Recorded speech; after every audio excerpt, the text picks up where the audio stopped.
listening to a Cool Truth podcast production. Retromania Pro Wrestling Podcast Network is a Moonsault Media production and is intended for private use only. For more information, contact retromaniapodcast@gmail.com. Wrestling has more than one royal family.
All right, what's up?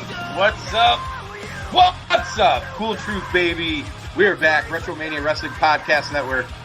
Cool Truth Podcast Productions.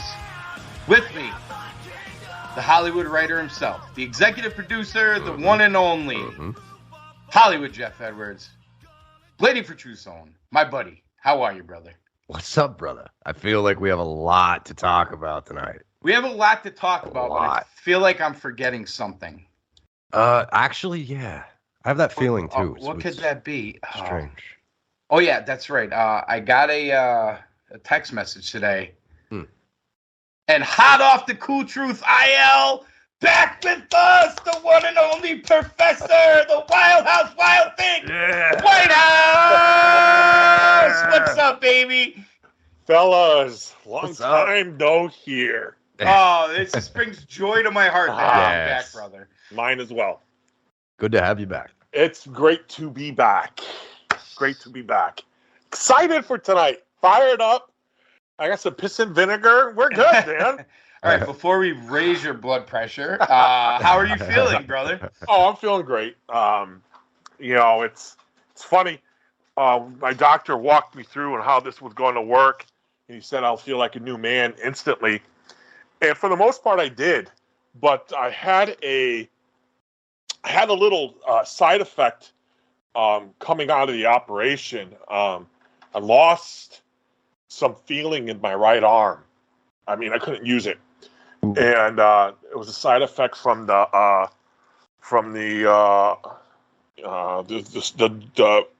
painkiller stuff. Must have hit a nerve or something or another. So I had a couple weeks where I couldn't use my right arm. So got a little bit of a nerve sensation that I'm still dealing with, but my rehab will help with that. So no, it's good. I feel good. So what you're saying is the left forearm's bigger than the right now? Yeah, a little bit, man. It's funny because sometimes I can't grab stuff with my right hand. Sometimes it's amazing you're so right-handed and how dominant, and then going without it, and how frustrating that can be. I can imagine. My God. So, but outside of that, everything's great. I start rehab in a couple weeks. That will last that's pretty much what I'll be doing over my summer. So, but no, I feel good. I can open down the stairs without loss of breath. I can walk without a loss of breath. So everything is starting to go back to normal again. And this is just icing on the cake of going back to normal. So I'm just glad to be back. Good. We're happy to hear it, and we missed you, brother. And we're glad to have you back. You guys, and thank you for the text messages you guys sent, checking in on me. You guys don't know really how much I love that. So thank you guys for checking in on me. I appreciate it. Yes, sir. Yes, sir. All right. So we'll jump right into it. We'll jump right back to the normal stuff, to the wrestling. We had a big Memorial Day weekend of wrestling.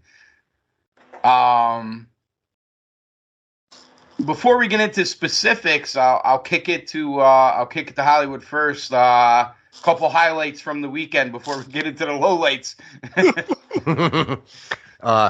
Highlights for me. I thought Impact put on a hell of a show for $10. People listening, if you're not watching Impact, $10, and they're actually doing another one. Worth every penny. Yeah, a couple weeks, right? Next week, next Friday. Next week, that's right. Next June week. 9th. So that was good. The Bloodline. Are those included with if you have Impact Plus? Yes, but I Okay. I don't Impact either, Plus, but so, yeah. Okay, so yeah. Yes, they're $10. But I know if they keep doing them, I might just get it. yeah, if they keep this up, I might as well. I know it might be worth it. I'm with you. Yeah. But the Bloodline shit, man, from Night of Champions. Very cool. So much there, but yeah, those are some highlights right there. White House, your highlights of the weekend. I thought Night of Champions put on a great show. Cody, Brock, AJ. Yeah, I love that match. Good call. AJ Rollins to start the show. Mm-hmm. And then Bloodline to bookend that show. Roman is just on another level. Gunther is 100 days away from being the longest Intercontinental Champion of all time. So I'm actually pulling for another 3-month plus run for him. But no, it was a good show. That was the high definitely for me. Getting back into wrestling again was that show. So yeah. I'm kind of with I'm with both you guys. Obviously Impact was very good. Night of Champions was very good. What's that?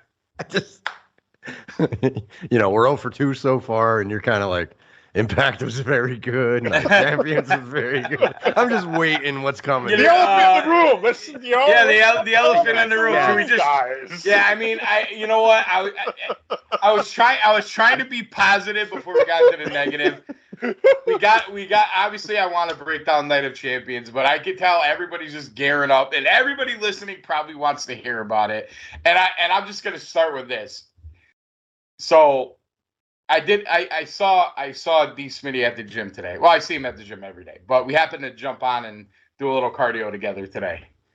And he looks at me, he goes, "How bad was it?"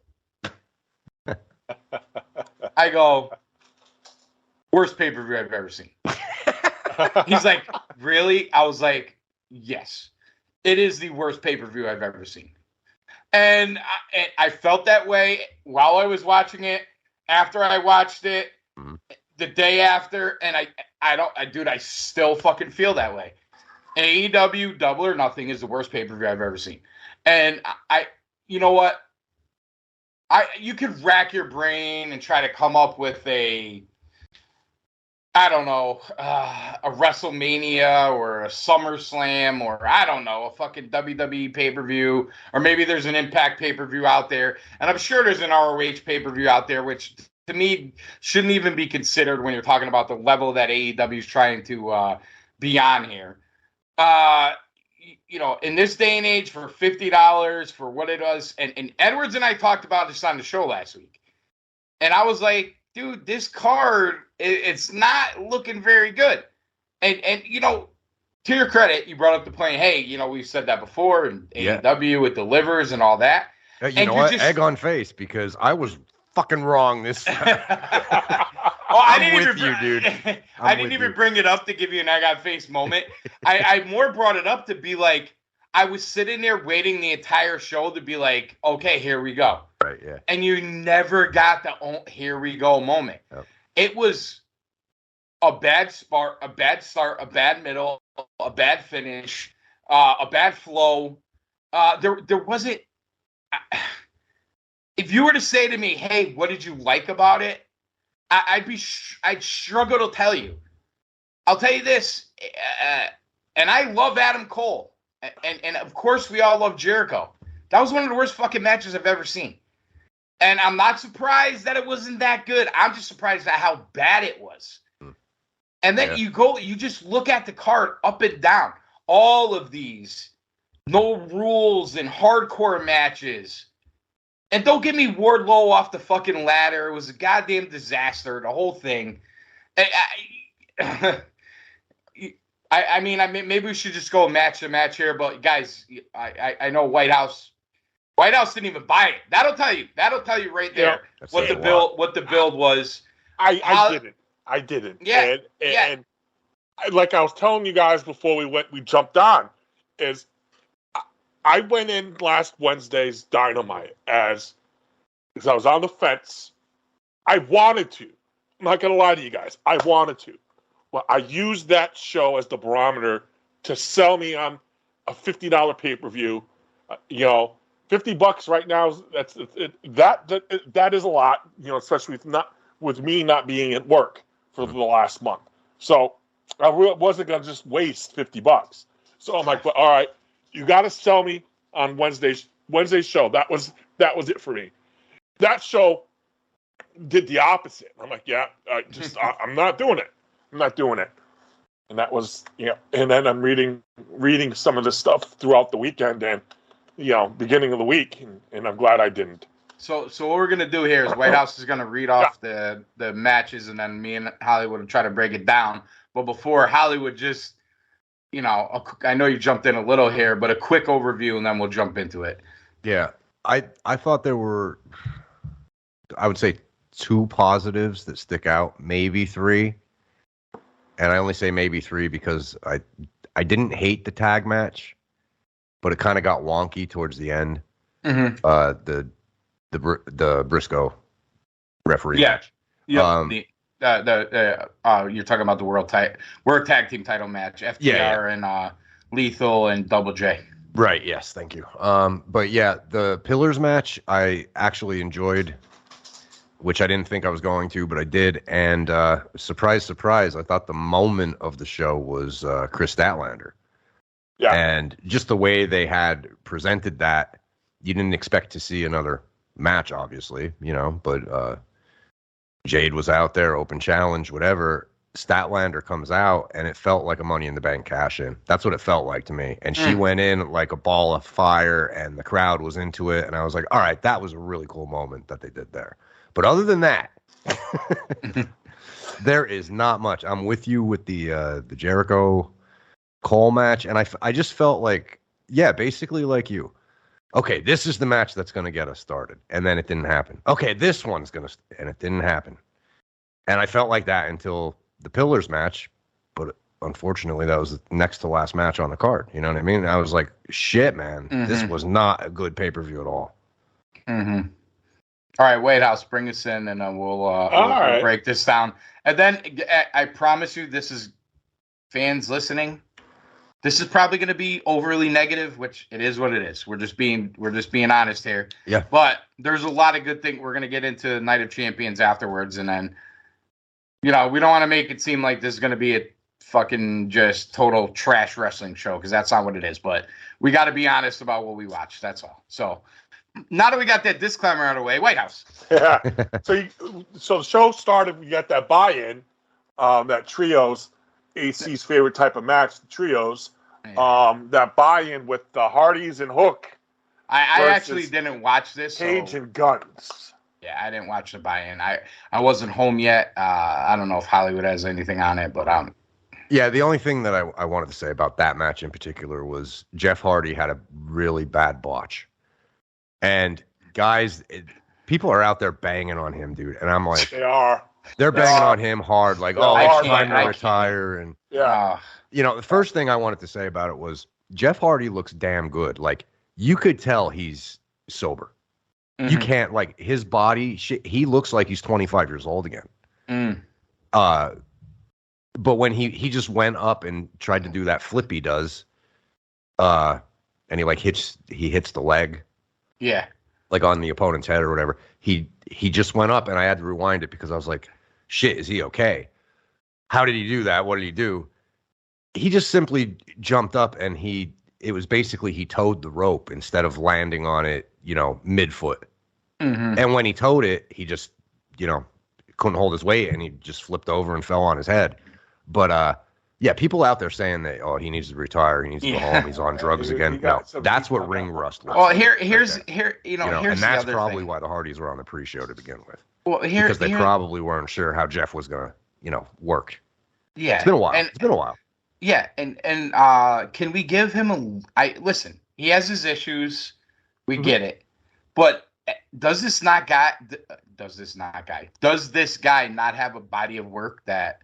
Oh yeah, you could say that it was a misstep, a mishap, or whatever. And let's be fair here. And I know AEW fans get all butthurt when you talk like this, but whatever. I mean, you watch these botches weekly, right? So why is it that it's the end of the world when Jeff Hardy has a botch and not when Wardlow does, who Right. I thought had the worst botch of the fucking show, in my fucking opinion. Yeah. And we're gonna get there. But you know what? And I'm not doing this to bang on Wardlow either. I'm just making a point here. Mm-hmm. Like, okay, I get it. Jeff Hardy has his addictions and his issues. Okay, we understand all that. But do we really need to bang on the guy because he slipped? Like, this is the same thing like when what's his name came back? Evan Bourne.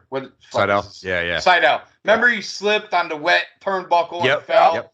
Like, he's hit that move 9,000 times in his career. Right. It just so happened that he slipped that one time. You know And what I he mean? wasn't the only one that night that slipped like No, three no, others. right, No, yes. yeah, it was at Daly's place. Right. Super There was- humid, I think. Super humid. Yeah, Yeah. super humid. Yeah, And he was like one of three. One of four did. That's right. yeah.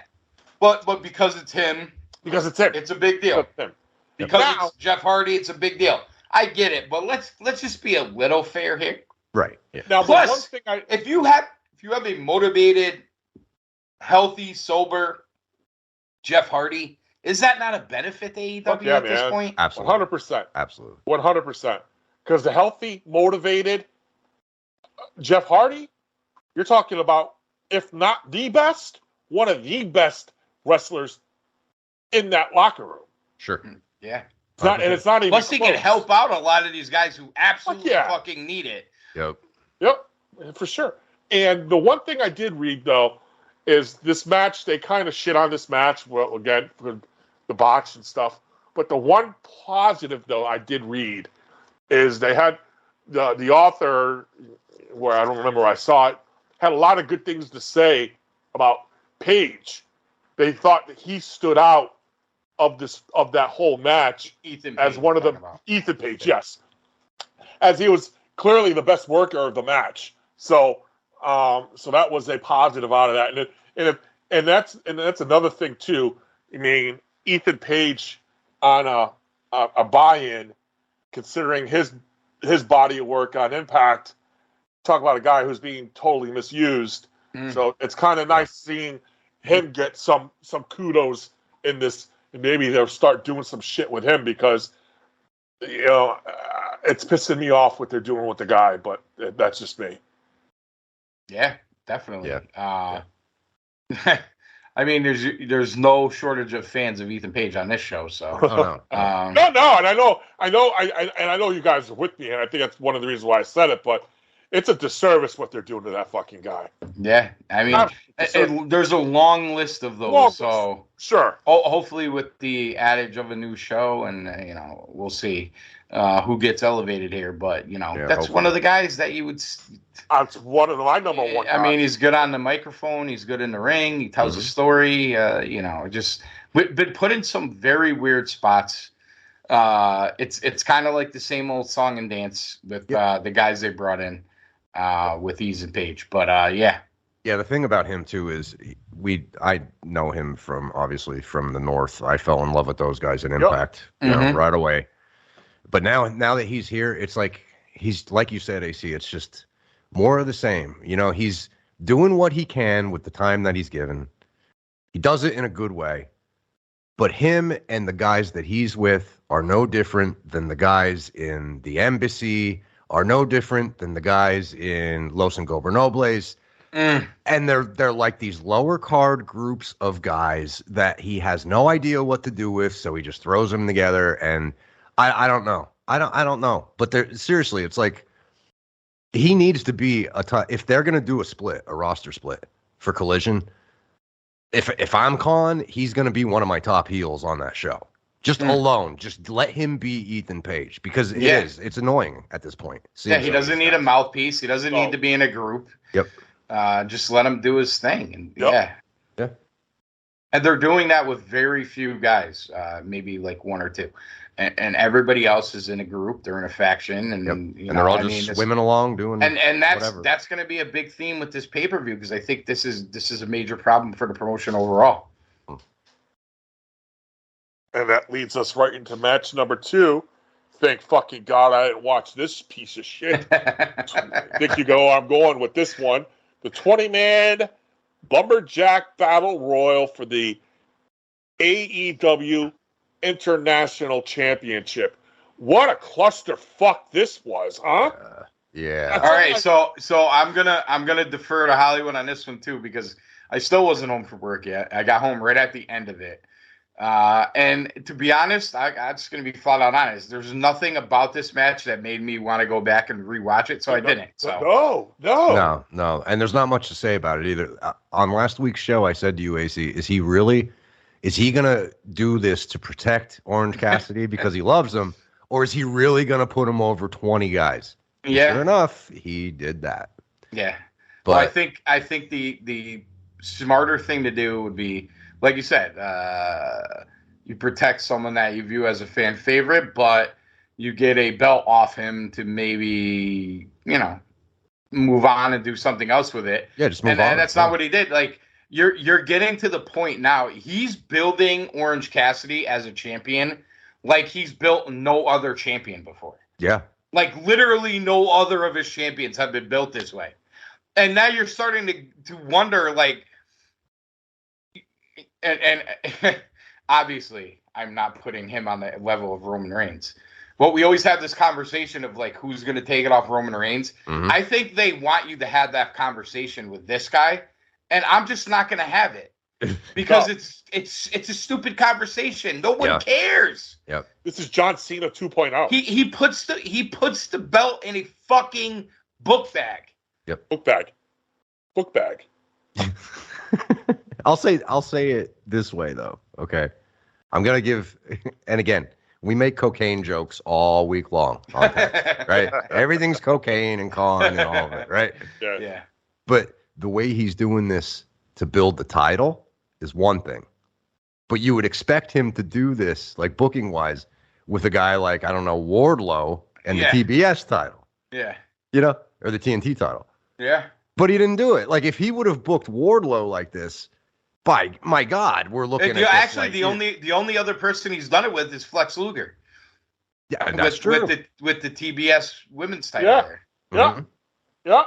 So on one hand, it's good, but on the flip side, it's Orange Cassidy, and his character doesn't give a shit. And I'm like, okay, I hate it. Oh, it's so I bad. hear his music, I fucking cringe. Here's the thing: that guy, if you really think the fans want to see him, he could wrestle on all your shows on the mid card and not have a title belt.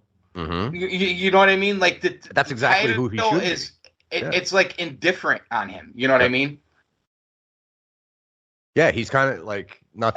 Was there anything in this match that made you think he was going to lose? That, like a moment, a spot, anybody that stood out? Yeah, the end. It came down to him and Swerve. That's what I read. The end. You're thinking, okay. See, now if you put it on Swerve, exactly you might have something. Thinking. Yep, that's exactly how I was. Yep. He's got a shot next Wednesday. So, play in the wrestling gods. It has to happen. It has to happen. Well, I'm going to say the same thing about Swerve as we were just talking about Ethan Page. Oh, for sure. Swerve does not need to be in a faction, does not need to be in a group. No. Just let him be a bad guy. Yep. He doesn't need a mouthpiece, clearly. No. He has his own gimmick, clearly. Yep. Like it's actually holding him back, putting him in all these groups. I agree. Yeah, Yeah, because when you see him with the embassy, there's not a real I mean, he's not doing anything with Tangaloa, or not Tangaloa. My bad. He has a similar name though. Oh, Khan and see, I don't even know his name. See, that proves my point, right? Well, they shouldn't have been on they're ROH guys. They shouldn't even be on AEW TV. It's true. Dude, do you realize they aired tonight on Honor Club an 11-match show? And half the guys on the show are New Japan guys or CMLL guys. Yep. I don't know what he's doing. It's a mystery. Yep.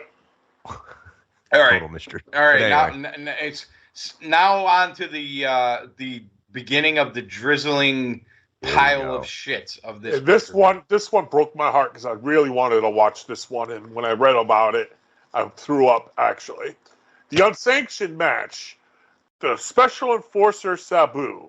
We had Chris Jericho versus Adam Cole. What, bro? You guys got to help me with this. All right. Cole defeated Jericho via referee stop. What the fuck does that? What happened? And to take it a step further, in an unsanctioned match. I know. It literally.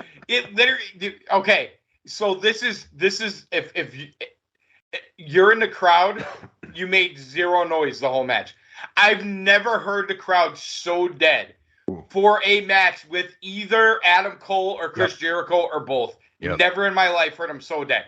Nobody cares that Sabu was there. No one cares. Nope. He shouldn't have been there. It was idiotic from the get-go. These unsanctioned matches need to stop.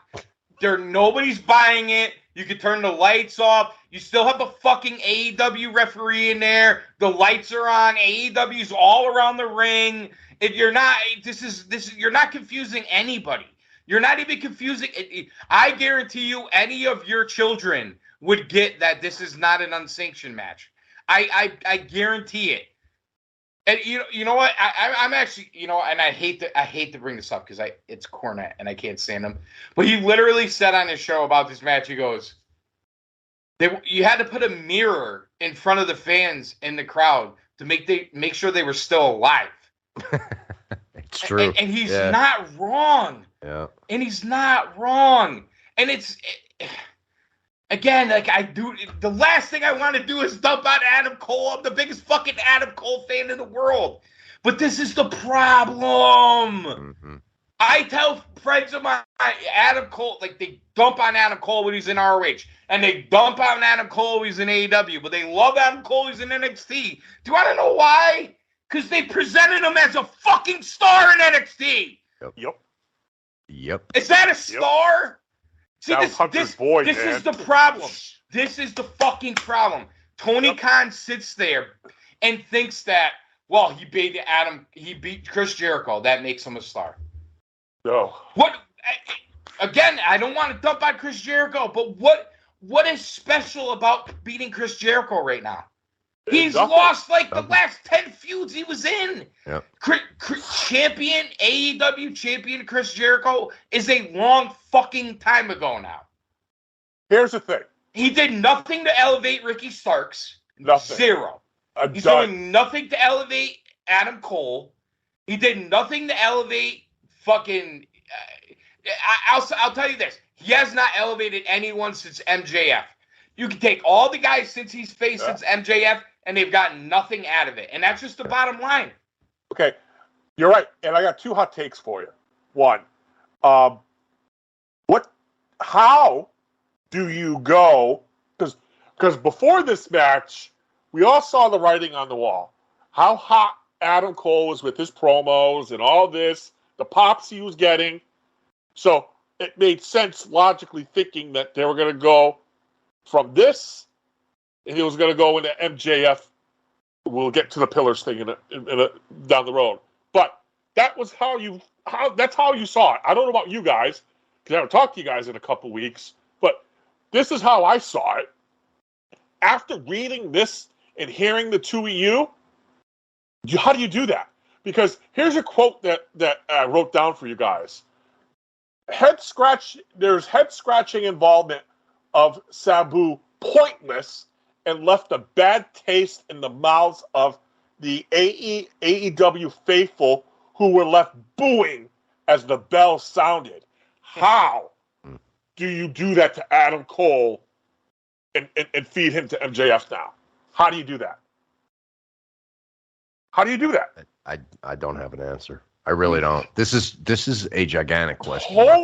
Tony Khan fucked his potential number one babyface. Yeah. You would think the idea, and we've even talked about this, White House, since you've been off air, was that they're at maybe All In, All Out around that time. Practically, yes. Adam Cole is wrestling for the AEW Championship against MJF. Yeah, how do you do that now?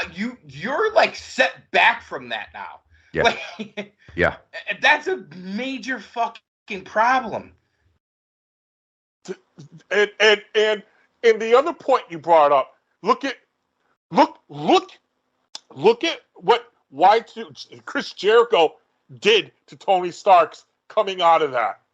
And now, who's helping Tony Starks get those pops again? Jay White! Your new guy!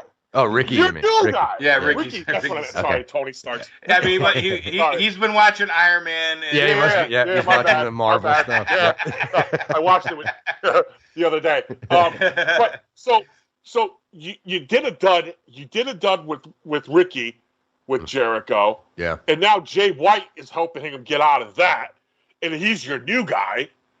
Like what? Like Chris Jericho. For as much as everybody wants, and I brought this up many moons ago too, as much as people want to say that he's the potential, one of Mount Rushmore guys, he ain't acting like one. He's not playing. You kill this. He's involved in killing Cole. What is he? What's he really there to do? Yeah. He's supposed to be helping make the stars, not kill them. Yep. Yeah, it's a good point. And that kid he put over, Action, whatever his name is, Action. Where's he been? Where's he at? I have no idea. I'll tell you where he is. He's wrestling. Who the fuck? He's wrestling somebody from New Japan on Dynamite this week, or Rampage, and then he's tagging with Darius Martin on ROH. So you took Dante Martin and made him Dante Martin. Yeah. I mean, I'm already like, is this the third Martin? And then you actually make him the third Martin. I mean, you couldn't do something else. Yeah. So here's the thing. Like, if you go back, him beating Jericho in that spot, you actually thought of fucking 1, 2, 3 Kid exactly who's going there. Yes. Over Razor Ramon. Yep. That's what you thought of. And when you think about that, and you think of 1, 2, 3 Kid to X-Pac and Six and the whole thing, NWO, fucking Degeneration X, all of that started with that. The amazing, out of this world 1, 2, 3 Kid win over fucking Razor Ramon. I think wasn't it on Superstars Wrestling on Saturday morning or something? It was Raw. Oh, was it? Okay. All right. I'm making it better than it was at the time, but it still was really fucking good. That made him. And then and it made him. But then his whole career took off after that. Mm-hmm. What happened to Action Andretti since that? He did a couple fucking tag matches with whoever else they were.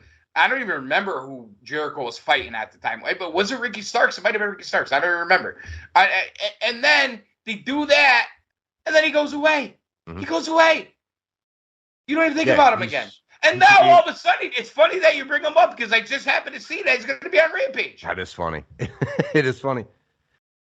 But yeah, to your point about X-Pac or Waltman or whoever you want to say, it's Action Andretti should have been in the ring maybe every other week in a singles match, climbing up the card, beating guys. Yep. And they didn't do it. They didn't do it. 1, 2, 3 kid. That's what happened, and he became a star. That's what you do when you make the obvious choice, the booking decision to put him over Razor Ramon. That's what you do. You're committing to a kid, to create a star. You wasted that. You wasted all right, that. so now I found it because I knew I saw it. So on Rampage this week, he has an NJPW World TV Championship match with Zack Sabre Jr. So you haven't seen him in forever.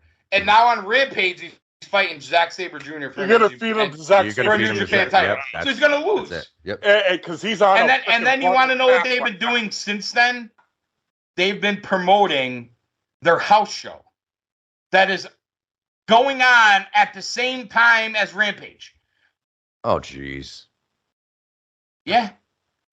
You got a house show Friday night. Darby and Cassidy teaming again versus Big Bill and Ethan Page. Well, I thought Ethan. Britt Baker versus Ruby Soho. Dax versus Daniel Garcia. They're promoting their fucking house show. That's what they're promoting on. That's what they're promoting online right now. That's what they're on their Facebook page. I just looked it up because I knew I saw it on Facebook. So yeah. So Action Andretti, who got this big win over Jericho and they've done nothing with, randomly is now fighting Zack Sabre Jr. on Rampage on Friday. To me, Adam Cole was the next guy. As soon as he came back and he started reading he made the announcement about Wembley or whatever. I think we all kind of agreed, like, okay, he's the John Cena now. Like, he's the top dog. He doesn't have the belt yet, but he's going to run up against MJF. It's just a matter of time. Maybe it'll be at the end of the year, whatever. And then they do this. Well, how do you so before we move on though, they have time. All right. It's it's June 1st. All In is August 27th or whatever it is. So you have basically, we'll call it 3 months, right? Yep. Yep. You could still get there. Sure. I don't trust how. No, but, dude, they're still doing, they did it last night. They're still doing Cole and fucking Jericho. Yeah. Cole with Page versus Jericho, or Jericho with Page versus Cole and fucking Britt. Baker. Yep. Yeah. Yeah. And so to me, although it should have been a blow off, number one, and clearly, I mean, they're going back. They're still going with it. Yep. I don't understand. I don't understand. All right, let's move on to the next match. Okay. On to the next. It was for the AEW World Tag Team Championship. FTR versus Jeff Jarrett and Jay Lethal. And I believe you had the guest referee of Mark Briscoe. Yeah, Hollywood jumping. Yeah, I think what they could have done, like, I was expecting more with Mark. To be like, is he going to call it down the middle? Is he going to turn heel? Or is he going to just, completely babyface it? I don't think they did enough with it, to be honest. But I thought the match was okay. But, of course, it's AEW, so a bunch of shit has to happen. So Mark takes the ref bump, and then you have Karen getting involved and guitars, and it's like, dude, it's just complete chaos. This show kind of showed me that Tony Khan or whoever the hell is booking this can't help themselves. They just can't help themselves. Yeah. You can't just give me 20 minutes of a good, clean match. You can't do it. You can't. They can't. You did not have a good one-on-one, just two guys get in there, fucking Ospreay and Omega at Wrestle Kingdom, fucking Cody and Brock like we just saw on Saturday. Yep. They can't give you it. You know what? I take that back. They can give you it. They won't do it. It doesn't make sense to me. It really doesn't. Doesn't make any sense. You have the best tag team on the planet right now in FTR, arguably, right? Arguably, yeah. Yeah. I mean, the only other team. Like, it's not that hard to figure this shit out. Usos, but yeah. Yeah. The best tag team this side of the Usos. That's what we'll call it. There you go. But in this realm, take WWE out of it. You have the best tag team you can find. And you have Jay Lethal and Jeff Jarrett, Yep. who for his age could still go like, he looks great. He could still go like a motherfucker. He could totally tell a story. Lethal's been a stud his whole life. Yep. And there was pockets of the match not being bad, but like you said, it becomes chaos. Yeah. And you know what? Was it funny to see Karen hit Aubrey with the guitar? Yes, but did you need to do it? No. And here's the thing with AEW. They will beat things to a pulp when they can. Yep. They'll fucking double down on stupidity. Yeah. Yes. So you're like, oh my God, they did a ref bump. Mark took a shot. Okay. Guest referee, Mark Briscoe. You kind of figured something like that might happen on either side, which might cause the finish. But then they got to double down on it and bring Aubrey out and then have her get hit with a guitar. Yep. Now, did any of you last night here on Dynamite, and we'll just throw this in here because it's relevant, that Karen Jarrett is suspended from AEW ringside, is barred from the arena? No, I don't remember them saying that. An update on Aubrey? No. No, so she just hits her with a guitar. The crowd fucking laughs. Yep. Every idiot AEW fan online goes, oh, Karen, she hit her with a guitar. And then you just leave it at that. Yep. There's no backstory. There's no pre-story. There's no blah, blah. You know what I mean? There's no, I hate to say it. It could be ridiculous, but, a talk of maybe Aubrey versus Karen, you know what I'm saying? Like, yeah, there's no follow-up. You want some kind of follow-up. There's none. Nothing. Yeah. So you went from never having ref bumps to now you have two. And then they didn't just stop there. We'll get to it as the show goes on. All of a sudden, there's ref bumps all over the show. Yeah. It's literally like they sit in the back and watch and go, oh. Like Bryce Remsburg said, Aubrey took a bump. Maybe I should take a bump next. You know what I mean? Like, because now Bryce is going to bleed in the main event. You know what I mean? It's like, what the fuck? Yeah. What you know the fuck? What's really annoying with this that it popped into my head, right? Okay, so Lethal and Jarrett, our team, basically because he didn't create it. Tony Khan didn't create it. He saw the Ric Flair pay-per-view. No. Yeah. Right? And he liked it, so then he Conrad created that. Well, Conrad booked it, yeah. Yeah. But to take it a step further, I think Flair had something to do with that too. Flair did too, Flair, yeah, for sure. But you got them, you got FTR. We talked last week about House of Black not having a trios opponent. Yeah. Then you look at the Lucha Bros holding the ROH tag team belts, right? Then on Dynamite, you have the Acclaimed on the mic with Daddy Ass wanting a trios spot. Yeah. Why not just put all these great tag teams together and make a fucking division? Why? You have them scattered all over the place. There's three different titles. All over. It doesn't make sense. I'm gonna go back. I'm gonna go back to this again, and I'm gonna keep beating it to. They like main to event, beat things main to event, it, then Bucks Horace. tag. Do it. Thank Do you. it. Because we heard the Young Bucks in that secondary press conference. Yep. We are gonna make tag team wrestling the main event.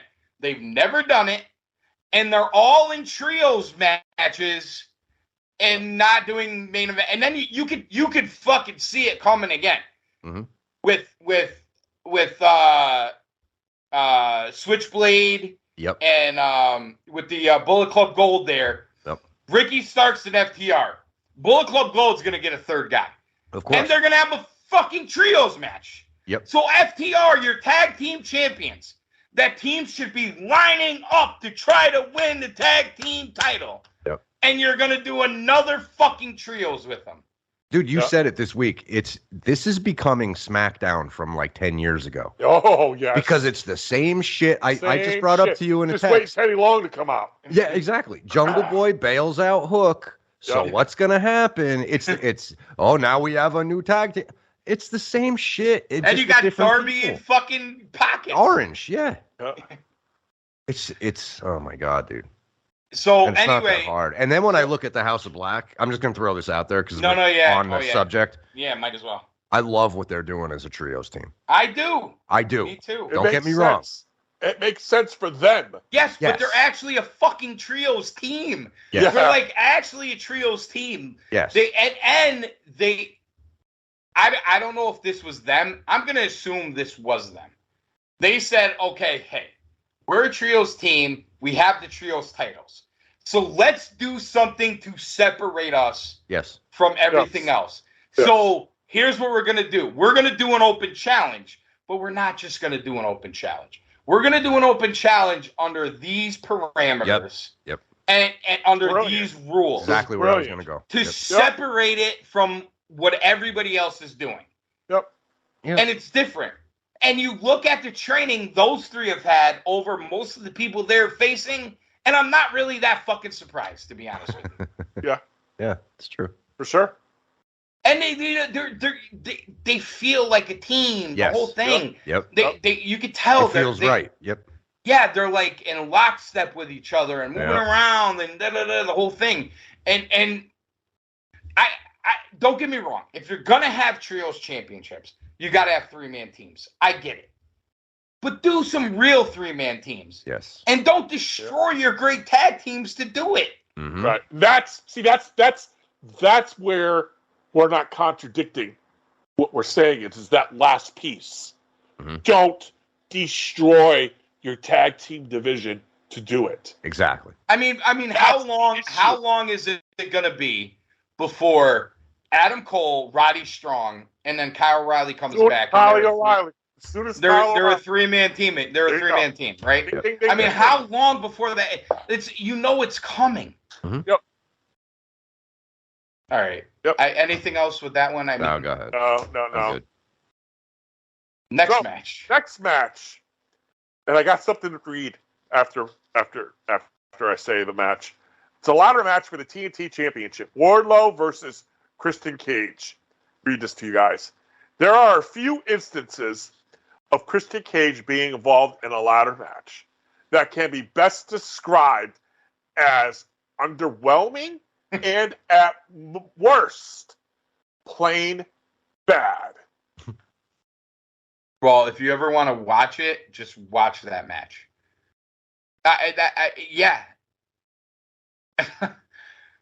I don't know about you, but I was pretty much bored from the jump. Bored out of my skull. This reminded me of the Jericho fucking Cole match. Yep. And I was all in on Chris. Honestly, Christian Cage sold this program for me. I'm kind of down on Wardlow. I don't love him with Arn. And you know what? I'm like, all right, Christian ladder match. Every time you kind of question Christian Cage's match, he goes above the match with Omega. Like, why the fuck is he wrestling Kenny Omega? Mm-hmm. Then you actually saw the match and you're like, oh my God, that was like, really damn. fucking good. You know, Yeah. You know, he ends up becoming Impact champion, the whole thing. It was great. Great. But this match was boring, not good. And then the big spot. Listen, we know how all this works. We know it's pro wrestling. We know. I'm not going to use the F word because I know everybody goes fucking crazy. But if you're going to do one of these big ladder spots, can there be some fucking continuity with it? Like, it can't take your guy 20 minutes to climb the fucking ladder, having 5 refs hold the ladder, and then it's so close to the 2 damn tables that he, other than the back of his head, completely missed Christian Cage. And then I got to listen to the commentator say, well, you didn't totally miss him. Yeah, no, assholes. He totally missed them. Yep. Let me guess. That was Excalibur, right? Yeah. Well, here's the other thing. And I'm not even going to say this again. I'm not trying to bang on JR. It's not fucking his fault. He hasn't been doing Dynamite for I don't even know how long, a year? Yeah. And then what do? They opened the pay-per-view. JR's on fucking commentary. From where? He sounded like he had no clue what was going on. Yep. Yes, he did. I agree. I was surprised too when I heard it. I'm going to say another thing. Taz has been fucking terrible on commentary. I'm sorry. We can bang on Excalibur all we want. Taz, I don't know what the process is. I don't know what it is. I don't know if they're trying to ad lib, whatever. But that commentary team is fucking pitiful. Yeah. Every single one of them. Don't complain on that because Taz And it has nothing to do with their history as commentators. I think I hate it more because I know how good Tony Schiavone was, JR was, even Taz was. Excalibur, whatever. But I know how good they were. And to listen to this commentary, it doesn't benefit the show at all. Nope. I hate to even like do the comparison thing. When you listen to the fucking WWE commentary, you get it tells you the story. The story's in the commentary. They don't even know the story. They don't have a clue what story these guys are trying to tell. They don't have a clue of the pacing or the vibe of the match. This company is the epitome of the inmates running the asylum. And I'm going to go back. I've said this before. I'm going to say it again. I sat at Buffalo Wild Wings with a good friend of mine who's an indie ref when AEW was about to start. And I said, bro, breath of fucking fresh air. Finally, these guys are going to be allowed to do their own thing. They're going to be allowed to be creative, all of that.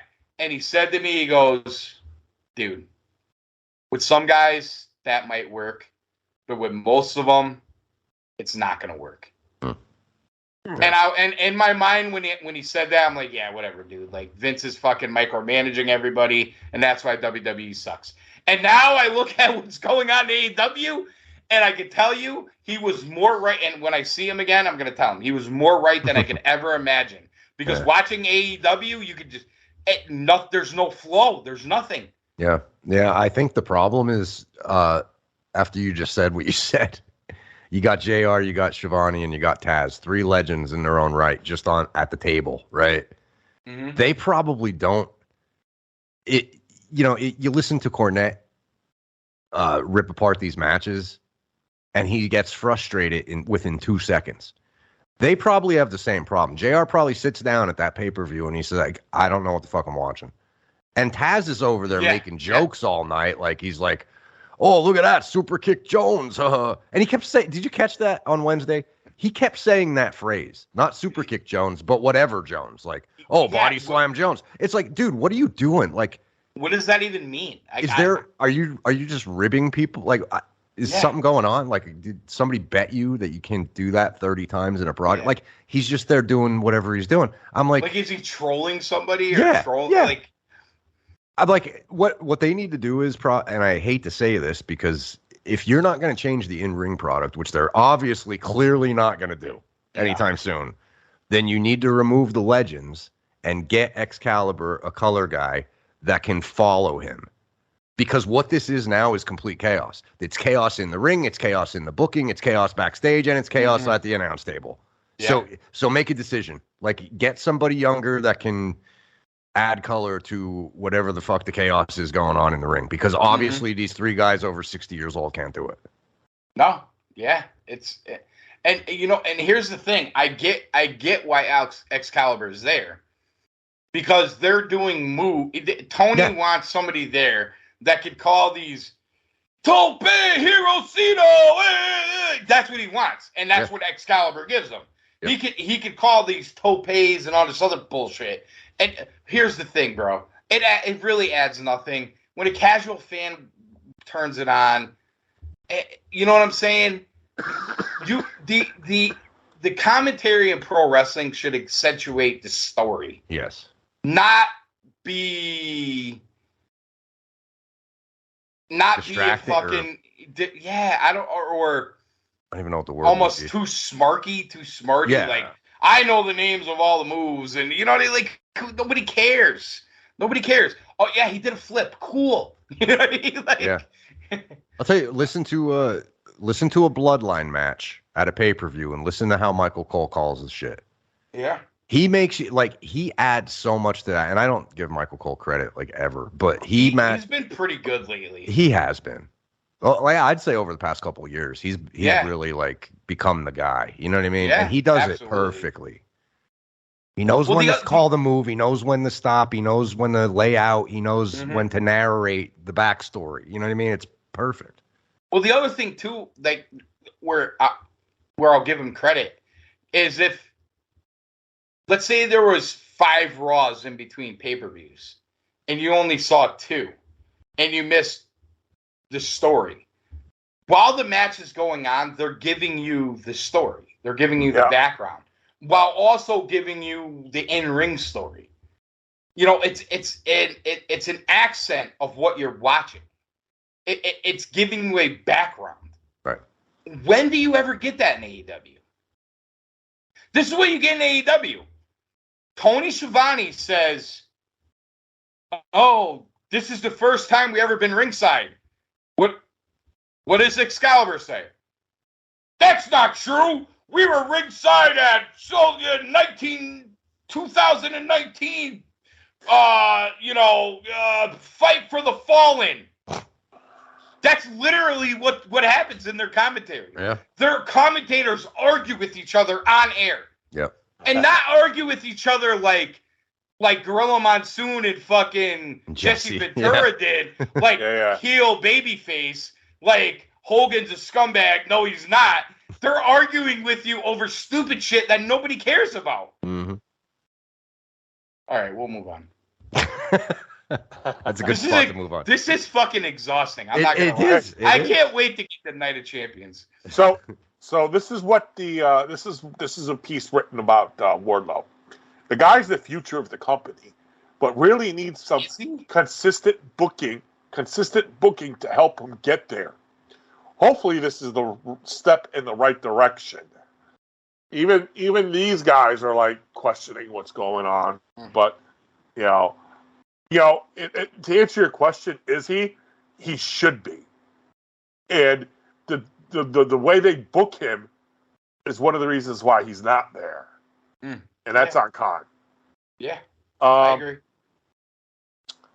The AEW Women's Championship match: Jamie Hayter versus Toni Storm, and I can let you know that this was the highest rated match of the evening.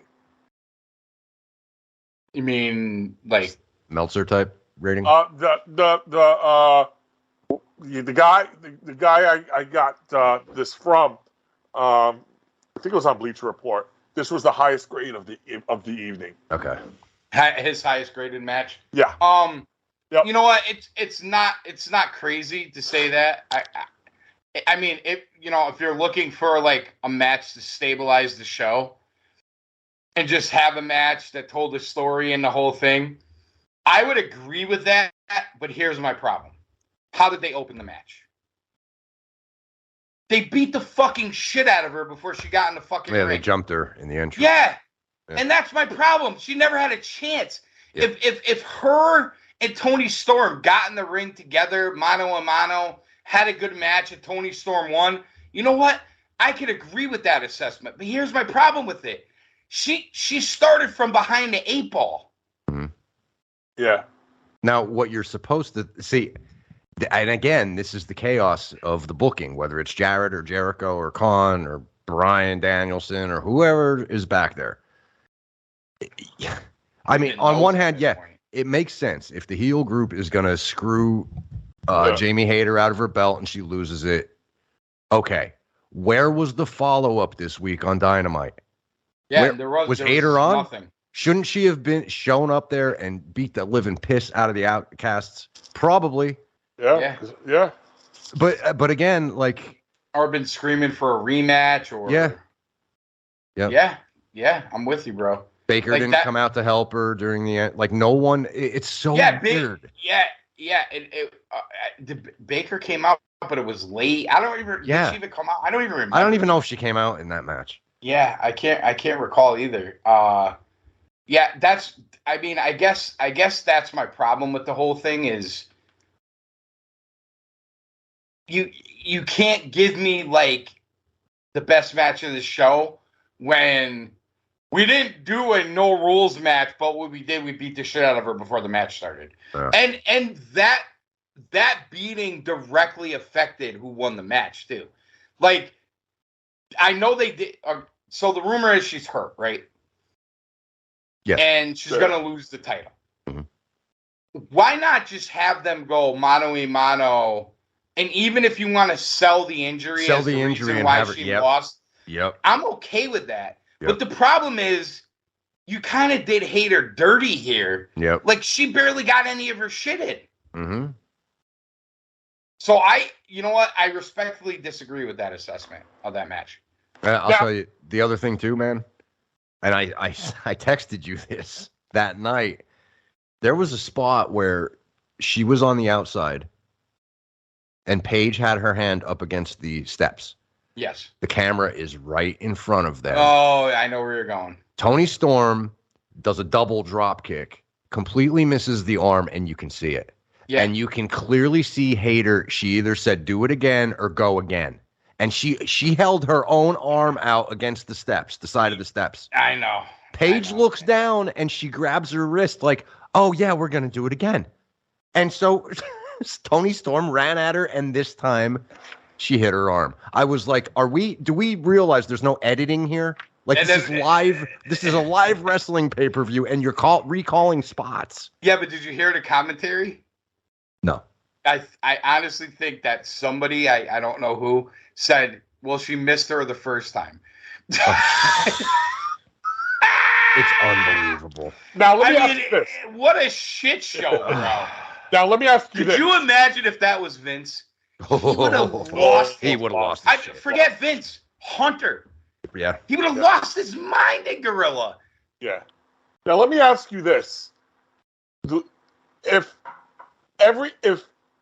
none of the matches started out Monkey or had Monkey Miz business involved, and this was the only one that had that to start, would your opinion of the match change just a little bit? I'm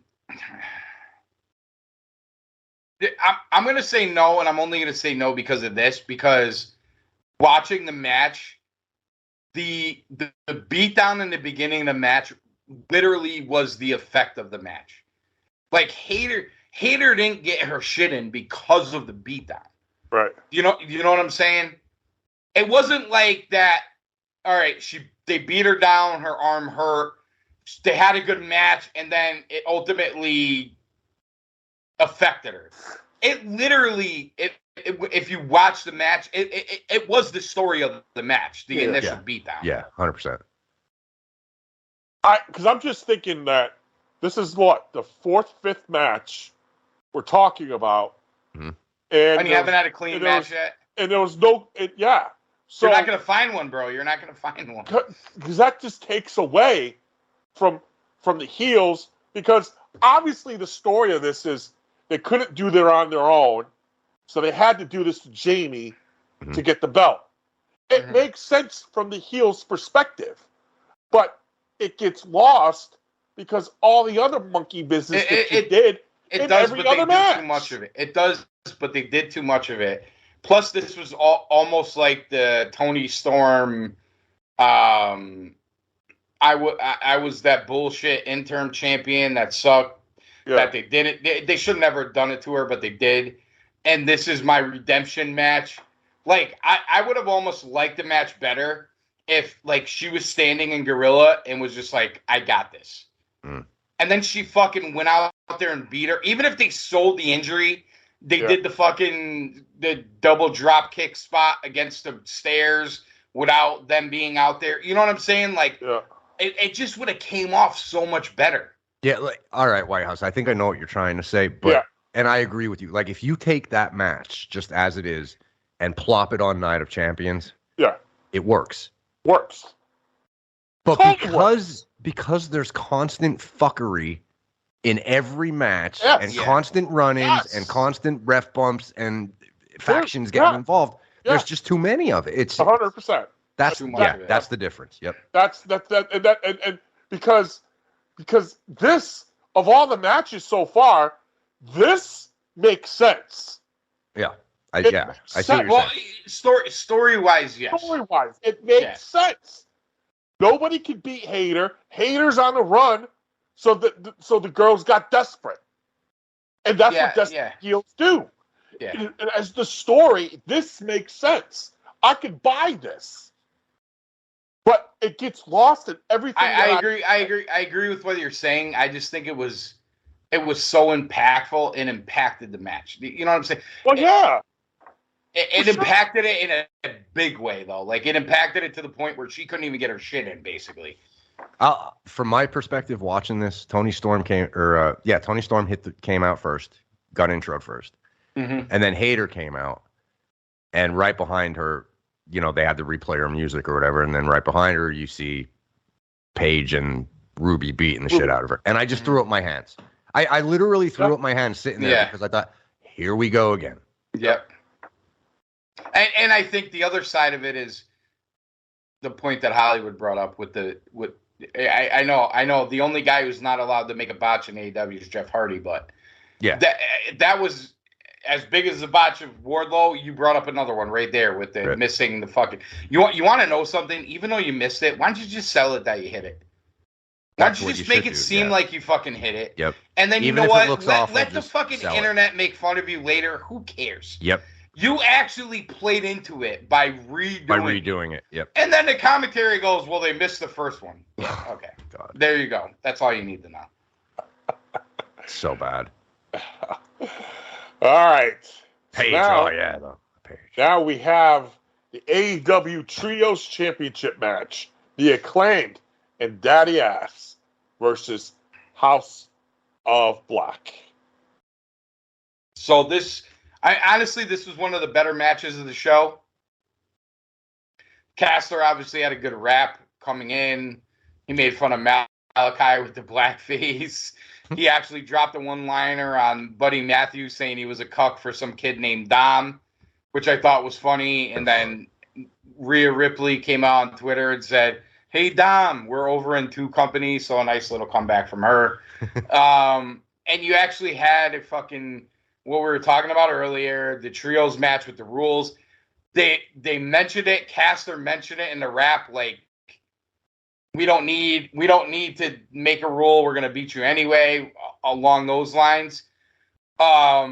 Match was good. This was one of the better matches of the show. Mm-hmm. I think it just didn't stand out because there wasn't a story behind it. It was kind of like it was a surprise. It was a surprise match. But what my biggest takeaway from this match was, dude, I want to see fucking Malachi Black and Anthony Bowens wrestle one-on-one after watching this match, because Bowens spent a shit ton of time in the ring. He did. Kudos to him. Yeah. Against all 3. But him and Malachi seem to have a little bit of a chemistry there. Yeah. Yeah, 100%. He can definitely outwork Caster. Eventually, I think Khan is going to have to give him a singles push. Yeah. Because he is good, dude. Like, we noticed. I remember when it's going to hurt Caster, though. It is. It totally is. It totally is. But I remember when we were talking about CM Punk and the film studies with some guys. He was one of them. Yes, he was. Last year. But yeah, again, we kind of said it earlier already, but House of Black as a 3, I think Dax brought that up too. They're so fucking good, House of Black.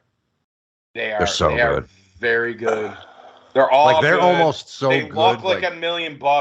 They, I want to say Malachi needs a singles push, but then it's going to ruin this trios thing, which I'm enjoying right now. Yeah, I know. Let it alone. You know what I mean? Leave it alone. Yeah. Dude, the other thing too is like Brody King. For a guy his size, dude, Buddy, man. Buddy looks great too. Oh, Buddy, how did that? That's another. Okay, I almost want to see Buddy and Omega for an hour. How the fuck did WWE let Buddy get away? I don't know. And how the fuck did they not bring in Brody King? Yeah. And how did they let Malachi get? I don't know. I don't get it. Yeah, those guys are looking good right now. Those guys, they're they what the problem. You know what the ultimate problem is with their team? They're too good for AEW. They just are. I'm just trying to be honest. They are. I've been on the Brody King train back when he was with with the one who's been outlawed, Marty Scurll. Brody Scurll, yep. Yeah. I'm going to tell you something about Brody King. That big guy can go, man. Yeah. I know somebody who was injured in wrestling and was in a bad way. I do too. And Brody King was the guy who Yep. took care of him during that time. Yep. Factual story. Yep. And that has nothing to do with his wrestling and all that. I'll just tell you, Brody King's a good guy, so I root for him. Yeah. Nice. He's a very good guy. I love him in the ring. Had a chance to meet him when before Marty got fired. His one pay-per-view that he ran in Baltimore, and had a chance to meet Brody after the pay-per-view. A good dude. But the one thing that they wrote about this match, and I want to get you guys' opinion on this assessment. Tell me what you think. A lack of story, despite some teases here and there in recent weeks, hurt this one and led to a match that was merely okay. It did not have the crowd investment to really enhance it beyond that. I don't think that's I don't really think that's an unfair. Yeah, I agree with that 100%. I think that's the problem with this kind of open challenge thing. Yeah. I think at some point you have to build up a trios team to challenge them. Yeah. While this open challenge thing is going on, I think that's a fair assessment. But I also think they took a team that would get a crowd reaction and put them in the spot. Plus, you got the caster rap. So if you're looking for positives on a bad show, this is probably one of them. Yeah. This is the third But time. I agree with that assessment, though. This is the third time that he's mentioned that the lack of crowd investment. Guys, how is this crowd? Quiet, bro. Yeah, they were on their hands most of the night. Yeah. They were. It was one of the and even I'll tell you today when I was talking to Smitty, we were doing a cardio. He was like, "How was the crowd?" And I was like, "Dude, it was pretty dead for most of the show." He was like, "Really, bro?" He's like, honestly, that's the thing I loved about AEW the most was at least the crowd was into it. Yeah, you know what I mean? Like, and this is, bro, like every person I talk to about AEW, like they used to watch Dynamite all the time. Used to watch the pay-per-views. And now they don't even barely watch anything.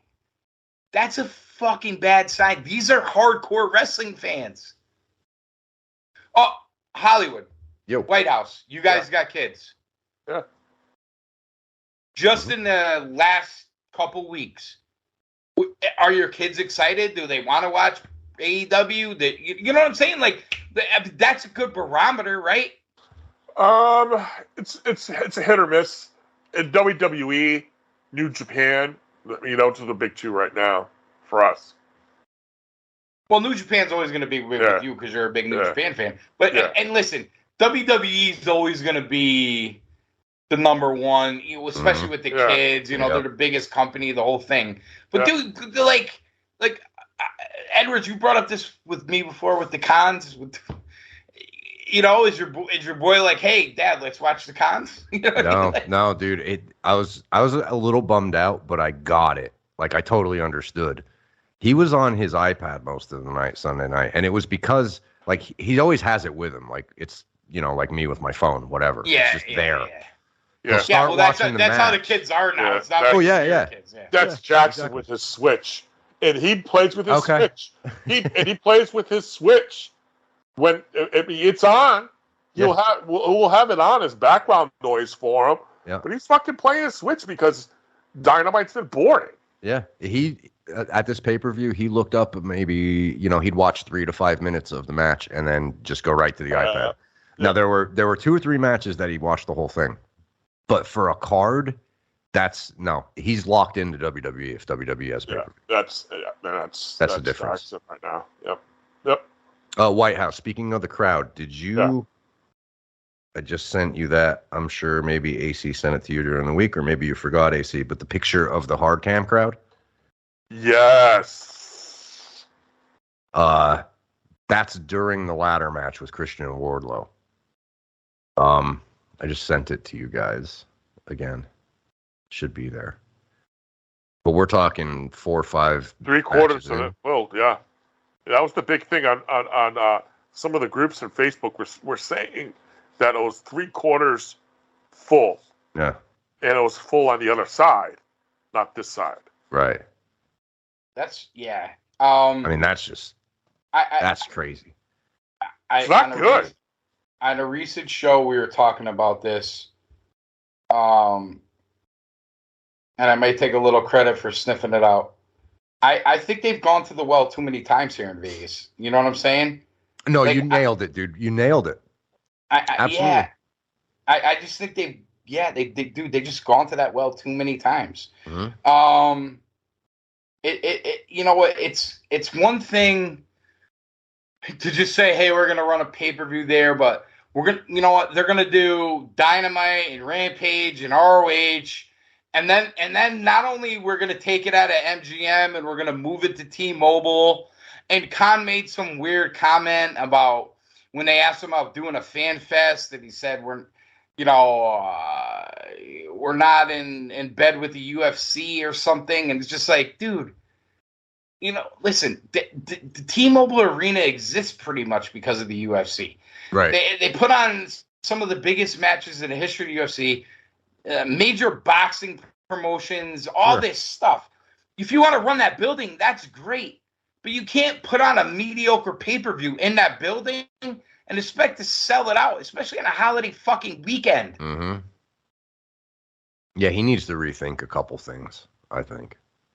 And I know he has money to burn. I understand it, but well, if you believe the thoughts, he's got billions to burn now from Turner. From Turner. Yeah. But listen, assuming all that's true, my guess is with more money is going to come more expectations. Oh, you know what I'm saying? Yeah, but you can't be booking buildings if you can't sell. I mean, that picture says a lot. Yes, now you're almost talking the entire... about the lower bowl, too. Yeah. Those are premium seats that you can't sell. And the whole thing is like empty. Look at it. So what that tells me is, because I've been to shows, wrestling and concerts and other things where ticket sales weren't that great.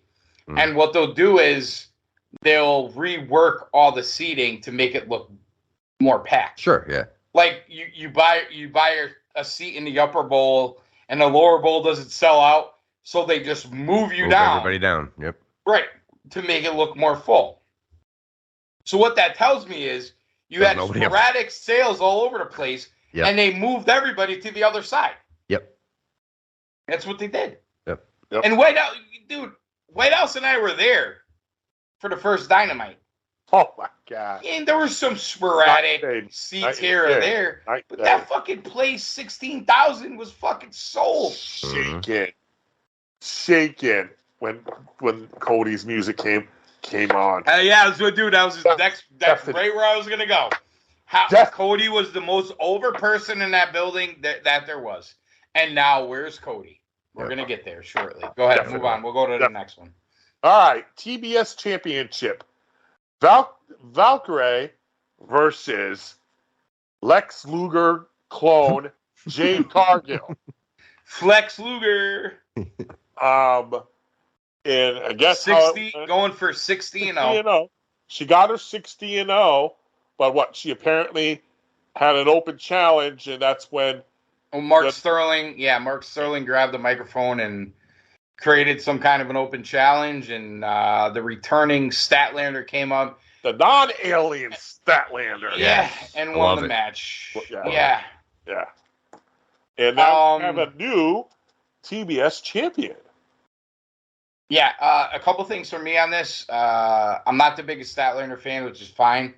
I'm not going to poo-poo the whole thing, but I will say it's interesting that you'll take a chance on someone who's been hurt as much as she has been with the major title. I'll say that. And the other thing I'll say is, whether you like her or not, Jade Cargill has been a huge part of their programming for 18 months, 2 years now. Shaq, this winning the title, going on this undefeated streak, this whole thing. So I want to see how she comes out of this. Or does she just disappear like they do with everybody else? It'll be interesting to watch. And obviously, we'll see what they do with Statlander. Definitely a good surprise. Definitely one of the better moments of the show. I don't know if I'm invested as everybody else, but I get it. Yeah, I mean, listen, Statlander's a stud. She can obviously go. She's got to stay healthy. But the other thing, too, is now we have to line up some challengers for Statlander. Yeah. Yeah. As far as Jade goes, I don't know if the fans would not like this or if they would love it. But let me throw this out at you. Okay. Outcasts in the ring. Tony Storm's, I'm the best, whatever, da-da-da-da-da. Just roll out Jade Cargill. You don't have to turn her face. You don't have to do anything. You just roll her out to the ring and say, I'm next, bitch. What does the crowd do? Does the crowd love that? Because they might. I think they might pop for that. I think they might pop for that. That might be. I honestly, I might pop for that. Yeah, it'd be cool. Yeah. It'd be cool. But you know what? That would be cool. And then we got to do something for Statlander too, though. We got to, you know what I'm saying? We got to come up with something. So obviously she had the match last night with Nyla, which is a good match. So there you go. That's not a bad first title defense. No. Right there. But you got to do something with it. I hate to tie both titles together, but it just seemed like the whole story with that title was Jade, and the whole story with the other title was this feud with the Outcast type thing. Yeah. So it'd be interesting. They got some work to do there. Yeah, they do. But it's not. But here's the thing. On this show, this is a positive. No, absolutely. Yeah, absolutely. Just don't fuck it up. Like I said, it felt like a cash in. So. Yeah. And something. It's definitely something you didn't expect either. Mm-hmm. We when we broke down the whole show, I don't think either one of us was like, oh, you're going to get a run-in from Statlander or an open match here from Statlander. Or I don't even know if she was on our radar. I don't even know if I saw anything that she was coming back. Which would beg the question is, you got work to do here. Although, cool in the sense that it was a legit surprise. Yeah. Yeah, exactly. I thought it was a cool moment for AEW, especially on that show. Oh, yeah. All right. Now it takes us into the Four Pillars match. Jack Perry, MJF, Darby Allin, Sammy Guevara, four-way for the AEW World Championship. Thoughts, guys? What you think? Hollywood, take it. Because what I read, not so good. I enjoyed this one.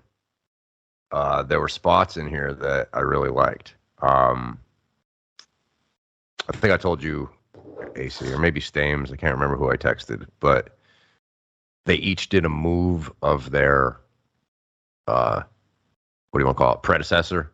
Or the guy the guy they looked up to or whatever. Yeah. So, Wildhouse, did you see this yet? Not yet. Okay, so there's a spot where Darby hit a Scorpion Death Drop, and they came pretty quick. They each hit it. Yeah, Sammy hit a Code Breaker. Yeah. Jungle Boy hit a what's it called? Christian's move. The Kill Switch? Kill Switch. And MJF hit. Can you guess what he hit? Crossroads. And I popped for that spot. I popped for that was Crossroads fucking too. cool. Yeah. No, I thought cool. That was cool, and I thought cool. They did a quadruple submission. That was cool too. Yep. Where they all put each other in a submission hold while each other was in the submission hold, and they tied it all in together. Oh, Yeah, that was pretty neat. There was some cool all that was cool in the match. The one thing that the match lacked for me was they failed to get that one guy, and I advocated on the show for 2 weeks, where you got that one guy where you like the whole crowd was like, I want this guy to win. Now, I thought it'd be Sammy, but it could have been any of the other two. Probably more likely Darby than even Sammy, but they didn't get it with Darby, and they damn sure didn't get it with Jungle Boy. They didn't get that. They all had their little moments, but at no time did you actually feel like MJF was in danger. Yeah. And I kind of felt like they would get one guy to that point. I agree. Now, listening to Cornette, he thought it'd be Darby. I thought it'd be Sammy. Either way, no matter which guy you pick, I mean, obviously, we know Hollywood didn't think it was Jungle Boy. Well, Jungle Boy didn't think it was Jungle Boy. I mean, he doesn't even care. He doesn't really want to be there anyway. right. Exactly. So he's still preparing for 902.0, 90210 3.0. But point being is, they gave you the idea that any one of them could win, but you all knew. I thought you would get to this is what, I don't know if White House, if you heard it or not. My take on the match going in was that Sammy had started once again to do this babyface turn. And that he would get over with the crowd kind of like the Acclaim did in Chicago last year, All Out, where they were just like incensed for him to win. And I thought they would get him there. And I listened to Corny, he thought it would be Darby.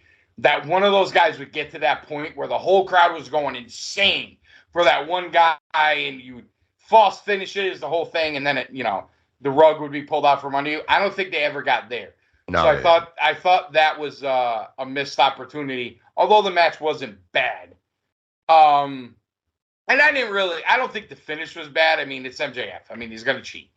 Right. And, obviously, listen, this idea that somebody broke the rules in AEW, do they have rules? Do they fucking have rules? No, let's just say like, no. And in a 4-way, apparently 4 ways are automatically no rules. Like, you do whatever you want. Like, that's what they're telling you. Yep. You can do whatever you want. So when MJF, in front of the referee, puts the belt on Jungle Boy, and Darby does the fucking coffin drop onto the belt, and the referee does nothing, of course he does nothing, because there's no rules, right? I mean, so yes, and this is what MJF should do. This is what he does. And then he did the roll up 1, 2, 3, the whole thing. It gets the win. There you go. My only question is, where do all these guys go from here? Yeah, that's a huge They question. were all exposed in some way. Jungle Boy comes out with Hook Wednesday. Yep.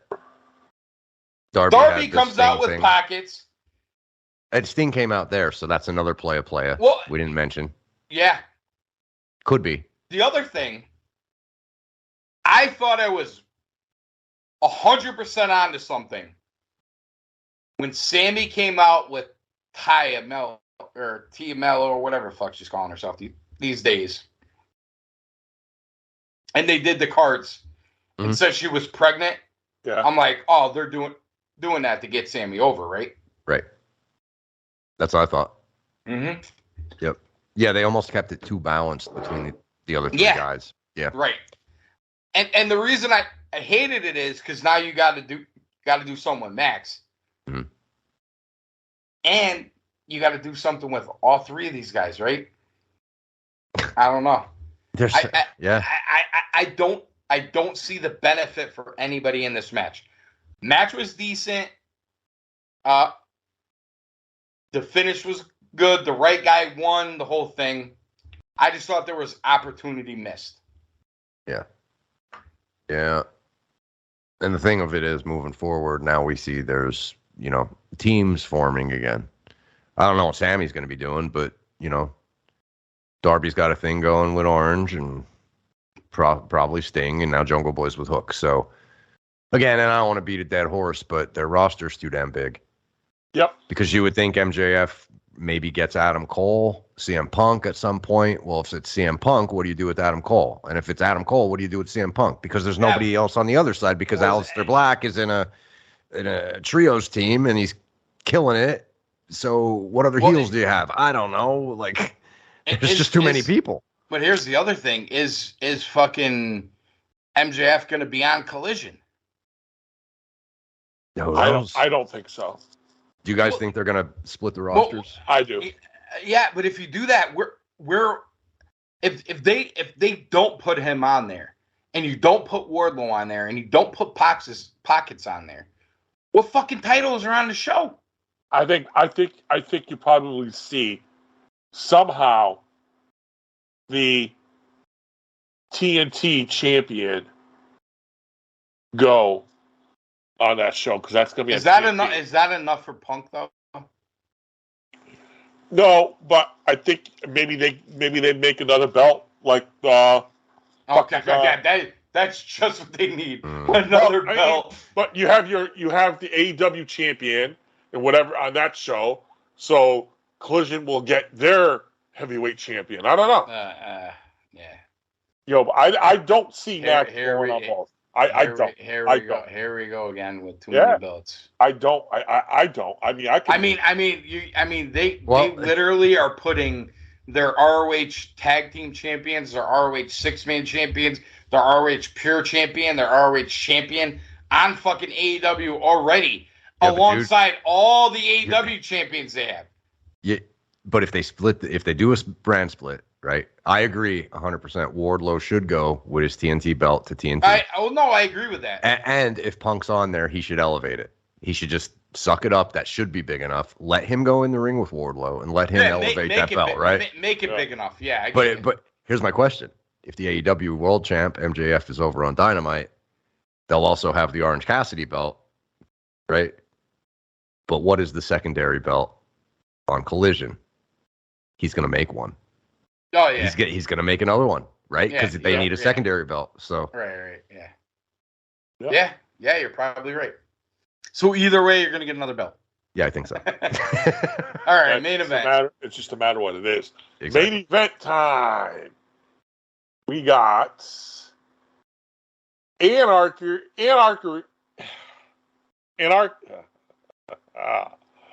Help Work the rust off, brother. Yeah, I know, right? You got this. Anarchy in the arena. Close right? got it. We got Cornette called it assholes in the asylum. Assholes in the asylum, right? So you got the Elite all back together again, and against the Blackpool Combat Club.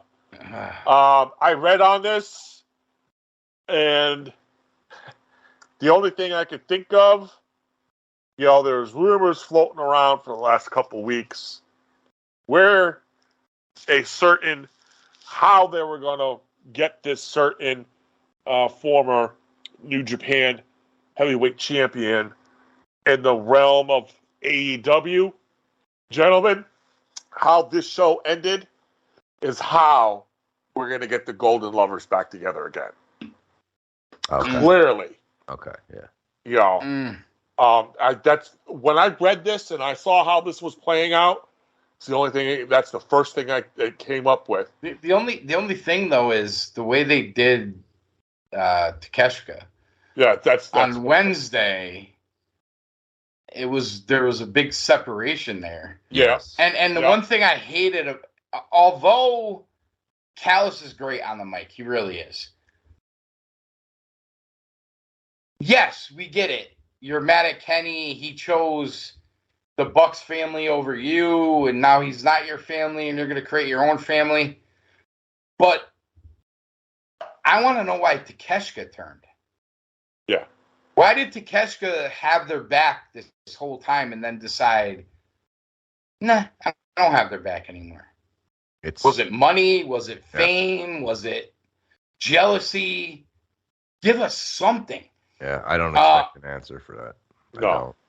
All right. So that's one of my problems with the Golden Lovers story there, which you're probably right. That's probably what they'll do, but it doesn't make any sense. Anyway. See, okay, I got to stop there because it's, again, this is what we talked about that night. If Takeshita joins Blackpool, then yeah, bring in Ibushi. Right, because you need another guy. To even it up. Exactly. Right, I get it, but I get it. In that sense, it makes sense. Right, but you're right. They did a big separation, and it is clear that he's not in Blackpool. He's with Callis. So I don't know what they're doing. And Daniel Bryan went out of his way like 4 times since the show to say he doesn't know why he turned. He doesn't know why that happened. Mm-hmm. That they're not with Blackpool. Yeah, but I think they'll figure that out, and that's how we get our 5-on-5. Yeah, well, because I think that's where you're headed. Right, but to me that's a problem. Get the fuck out of it. I hated it before this match, and then all right, I'm gonna go ahead. They played a fucking song. Oh, you would have loved it, Whitehouse. 20 minutes during the match. We had to listen to Moxley's babyface fucking entrance song. No. Wild Thing for 20 fucking minutes. Live band Whitehouse. 4 times over. They just kept playing it. It was the greatest super kicks I've ever saw in my life. Were when the Young Bucks super kicked the fucking lead singer out of his blackface and ended it finally. So, which was ridiculous. Then you got fucking Claudio and Matt Jackson in some kind of a tunnel situation with a truck parked like adjacent. Like no one would ever park a truck that way. I'm like, why is this truck parked like this? Yeah. Like I hate to be a fucking nitpicker. No, it's fucking details, bro. Yep. Why is the truck parked sideways? We have no idea. Claudio takes out Matt Jackson in the back of the truck. Okay, yeah, great. I'm reading that. I just read that right Claudio now. Claudio leaves, goes back to the fucking ring. Where's Matt Jackson? We have no idea. All right, here comes Matt Jackson. Moxley has whoever in a fucking submission. And then Matt Jackson kicks him with the fucking exploding sneaker. Just read that. or wait. Like, explain this to me. You want to tell me wrestling's not fake, and then you do that. What? Like, Matt and Nick Jackson, please explain to me why that makes sense, why it's cool, why you did it. I want to know. Like, I really want to fucking know what the thought process is behind that. It wasn't cool. It wasn't fun. It didn't excite me. I saw him do it, and I'm like, what the fuck was that? What the Haven't you guys embarrassed yourselves enough with exploding rings that never exploded and fucking idiotic bullshit? Not only that, if I paid to be in that show, or I bought a cheeseburger to get my free ticket, which was what they were doing, to get into that show, do I want to watch guys fight on the stairs and throw each other into garbage cans and fight around the arena and do this and do that? And of course, Moxley was bleeding 2 minutes into the match, and the referee, Bryce Remsburg, was bleeding 2 minutes into the match. And then you got Claudio, who never bleeds. Claudio doesn't even get a mark on him. Nope. And then Daniel Bryan's bleeding, and Hangman's bleeding, and Omega's bleeding. Why do I care about any of this? And then put the cherry on top. And I'm going to throw kudos to Cornette because I've been mentioning it so you all know I've listened. And he brought up a great point, which I was thinking at the fucking time, and I wish I never listened so I could just make it my point. When Hangman pulls the patch off, what was the deception with the patch? With the eye patch? Like, oh, he stabbed me in the eye with a screwdriver. Okay, I get it, you were an eye patch. But when you just pull it off like, haha, I fooled you, for no reason. Why? Well, see, Hangman. Drizzling shits. Never mind. I was gonna try bullshit just to fuck with you, but never mind. No, the whole match was the drizzling shits. It was. You know what? You know what's funny, bro? Hollywood, bro. We talked about this when the storyline first started. It was like, all right, you know, you got some Elite, Blackpool, a fight, pro wrestling. You got something you can sink your teeth into. Mm-hmm. And then what did you get? You got a fucking cage match with weapons, a hardcore match with a cage, with a turn, and then you got a fucking anarchy in the arena bullshit. And then these fucking assholes are still fighting each other. Yep. I don't get it. I don't get it. Danielson, what are you doing, bro?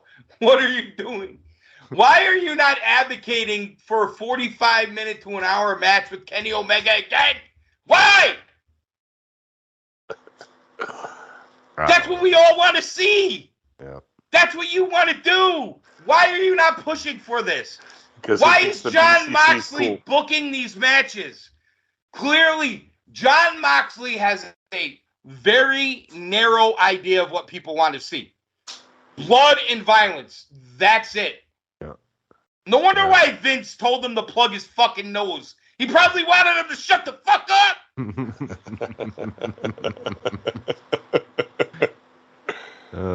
Yeah. I actually, in the beginning, I thought the Blackpool Combat Club was a cool name. It was a good idea. It was regal, but I thought they were going to be a faction of like shoot style wrestlers. Shoot style. Right. Yep. Right. I thought that was going to be so cool, but then, here we are. This is what we get. Yeah.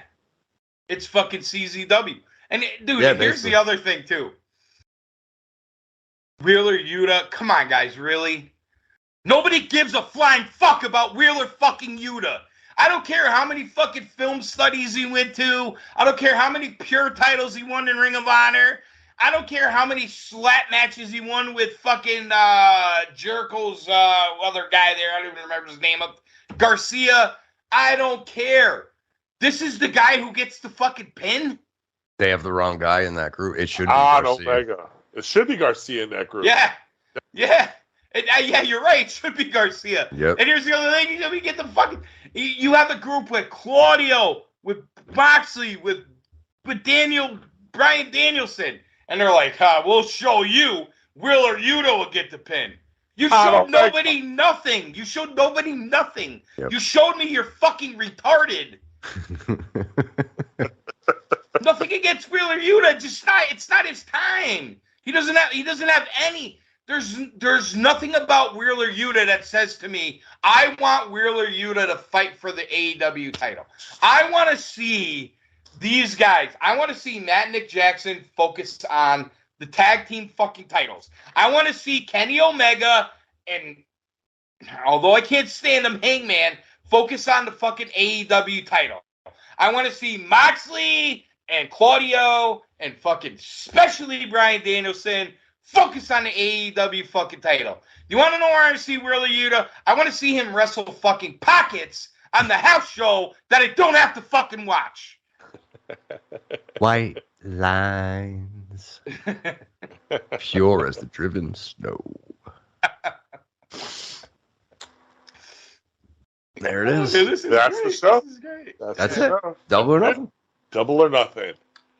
We All got right, nothing. so- We didn't get doubles. Before We got nothing. we move on to Night of Champions, degrees of bad rating.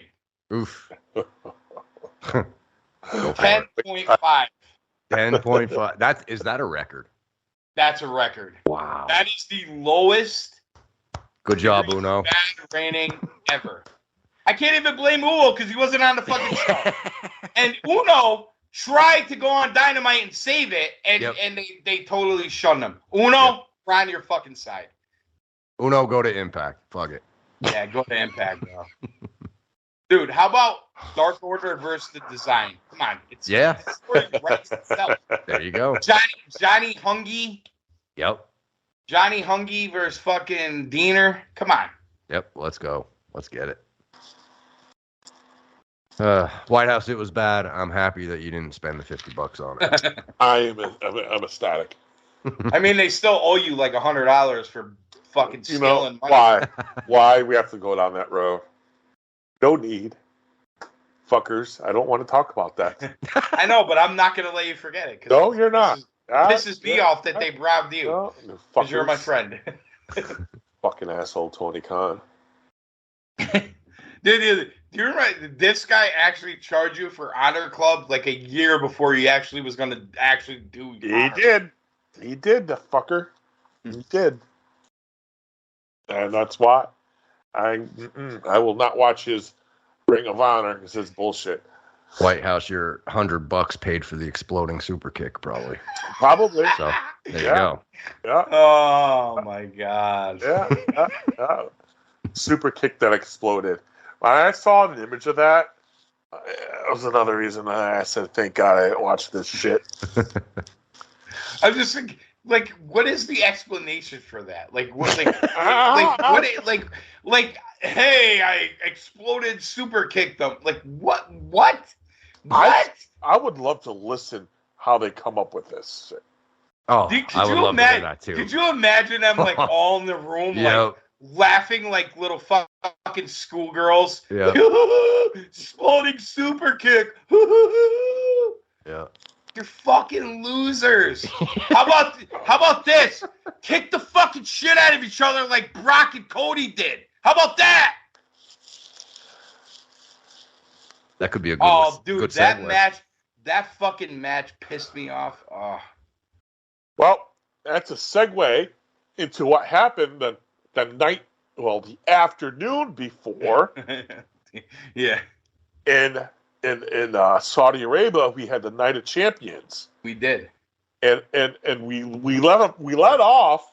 Can I throw a little kudos to my boy here though, real quick? What's that? He talked about women's wrestling in wetsuits. We saw a lot of that. Shout out Hollywood because he. Oh shit, that's funny. We led the night with the first match of the night. Seth Rollins versus AJ Styles for the World Heavyweight Championship, which we haven't talked to the three of us about it. I dig that belt, by the way. I like the belt. Yeah, I'm with you. I like the belt. I dig it. It's definitely a cool looking belt. You know, so fellas, I knew this match was going to be good. 1, 2, I'm glad they started the pay-per-view with this match. 3, it was great to see AJ back in the ring again after being hurt. And 4, fucking run that Rollins is on right now. You know, I thought this match was great. Rollins now the new World Heavyweight Champion. The man he was the first NXT champion. He's held the Universal Championship. He's held the WWE Championship. And he is now holding the World Heavyweight Championship. What a run that this man is on. And I love this match. It wasn't my favorite match of the night, but it was, 2 or number 3. But number 3. But I really enjoyed this match. It was a good way to start this pay-per-view. Yeah, I agree with you. It's a good way to kick off the pay-per-view. Obviously a good match. I mean, the bar was there. The bar was set when you have AJ and Seth Rollins, of course. And you know what? It lived up to it. I was a little lukewarm on the idea of them calling it a triple main event and then having one of them open the show. Yeah. It's kind of a weird way to explain it. Especially, first of all, having a triple main event on a 7-match show was, a bit much. Curious. Yeah, curious a little bit to begin with. And then to have one of them open the show again is curious, but there's something to be said for open the show with a big match, and I thought they got that. I also think by doing that, they told you something that the belts that Roman Reigns is carrying are the belts. And I'll go back to what I said before. The ultimate Cody finishing the story, and we'll get there when we get to the Cody match. This is not the belt for him. But I think Rollins is a worthy champion. And obviously him and AJ can put on a show anywhere, anytime, any place. Yeah. So a very good way to kick off a pay-per-view. And after the crowd was hot and Jeddah for there. sure. It was. Yeah. Great match. Seth. Glad Seth is the first. So do we know? Is it the first ever? No, I think they're still saying it's a continuation. They're still saying that? Okay. I think it's a like a hiatus, but a continuation of beyond the hiatus of the world title. Oh. I think that's what they're presenting it as. But either way. Yeah. So, excuse me. Bless you. Yes. Might be secondary, but I mean, we've seen Triple H build up the U.S. belt and build up the IC belt. So yeah, I expect this to be. It'll look a little different by Royal Rumble time. I think we'll be. Yeah. We'll be sad. I mean, I think we'll have a big challenger even for SummerSlam. Mm. Yep. Oh, for sure.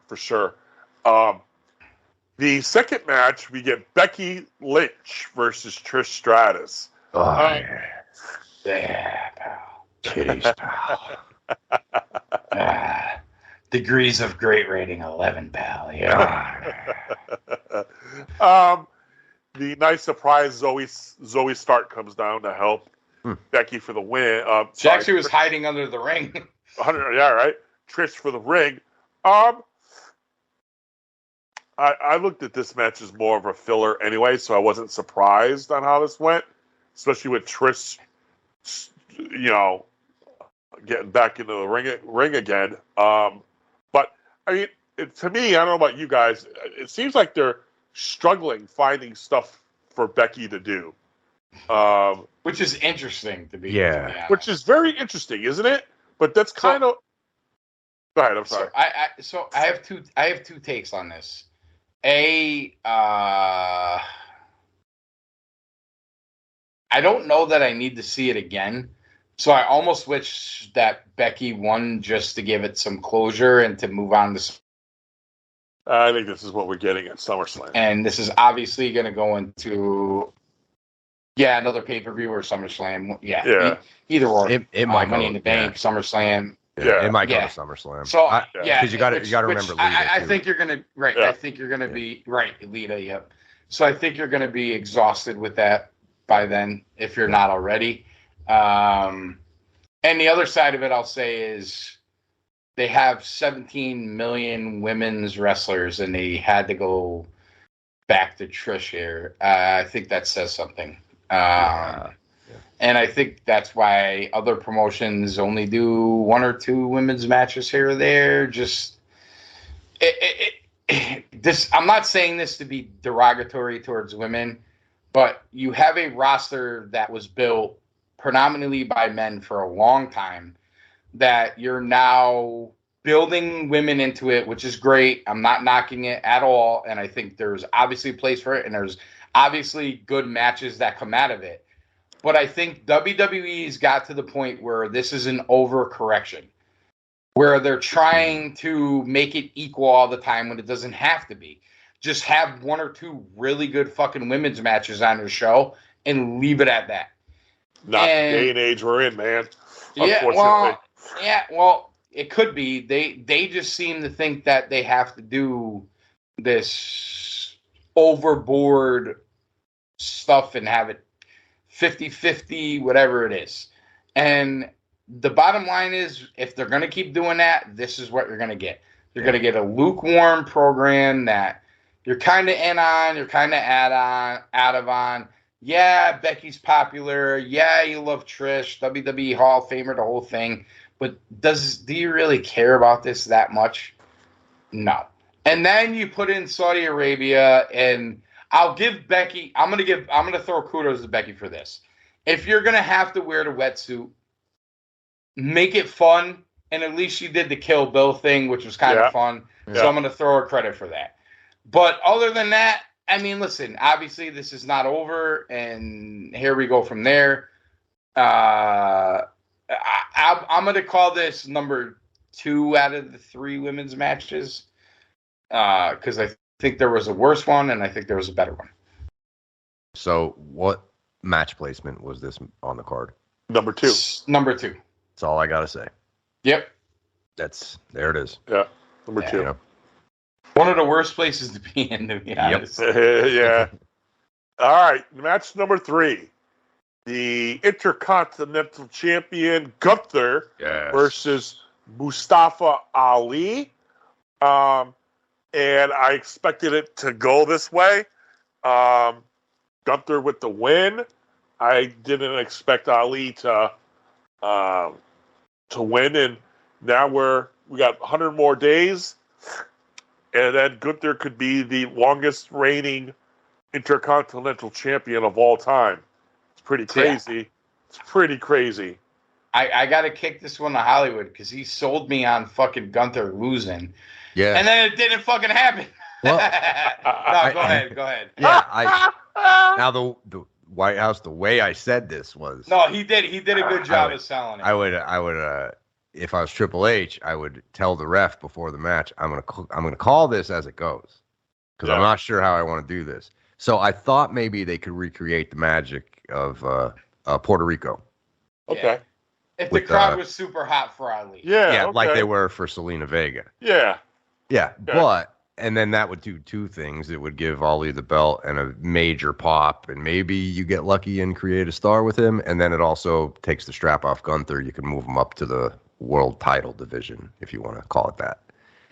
But they didn't do that, and Triple H made the right call there, I think, because it wasn't that, like, they showed the package of Ali doing his the Mecca thing, before the match, and I think they tried to get it there, but it didn't quite get there, if that makes sense.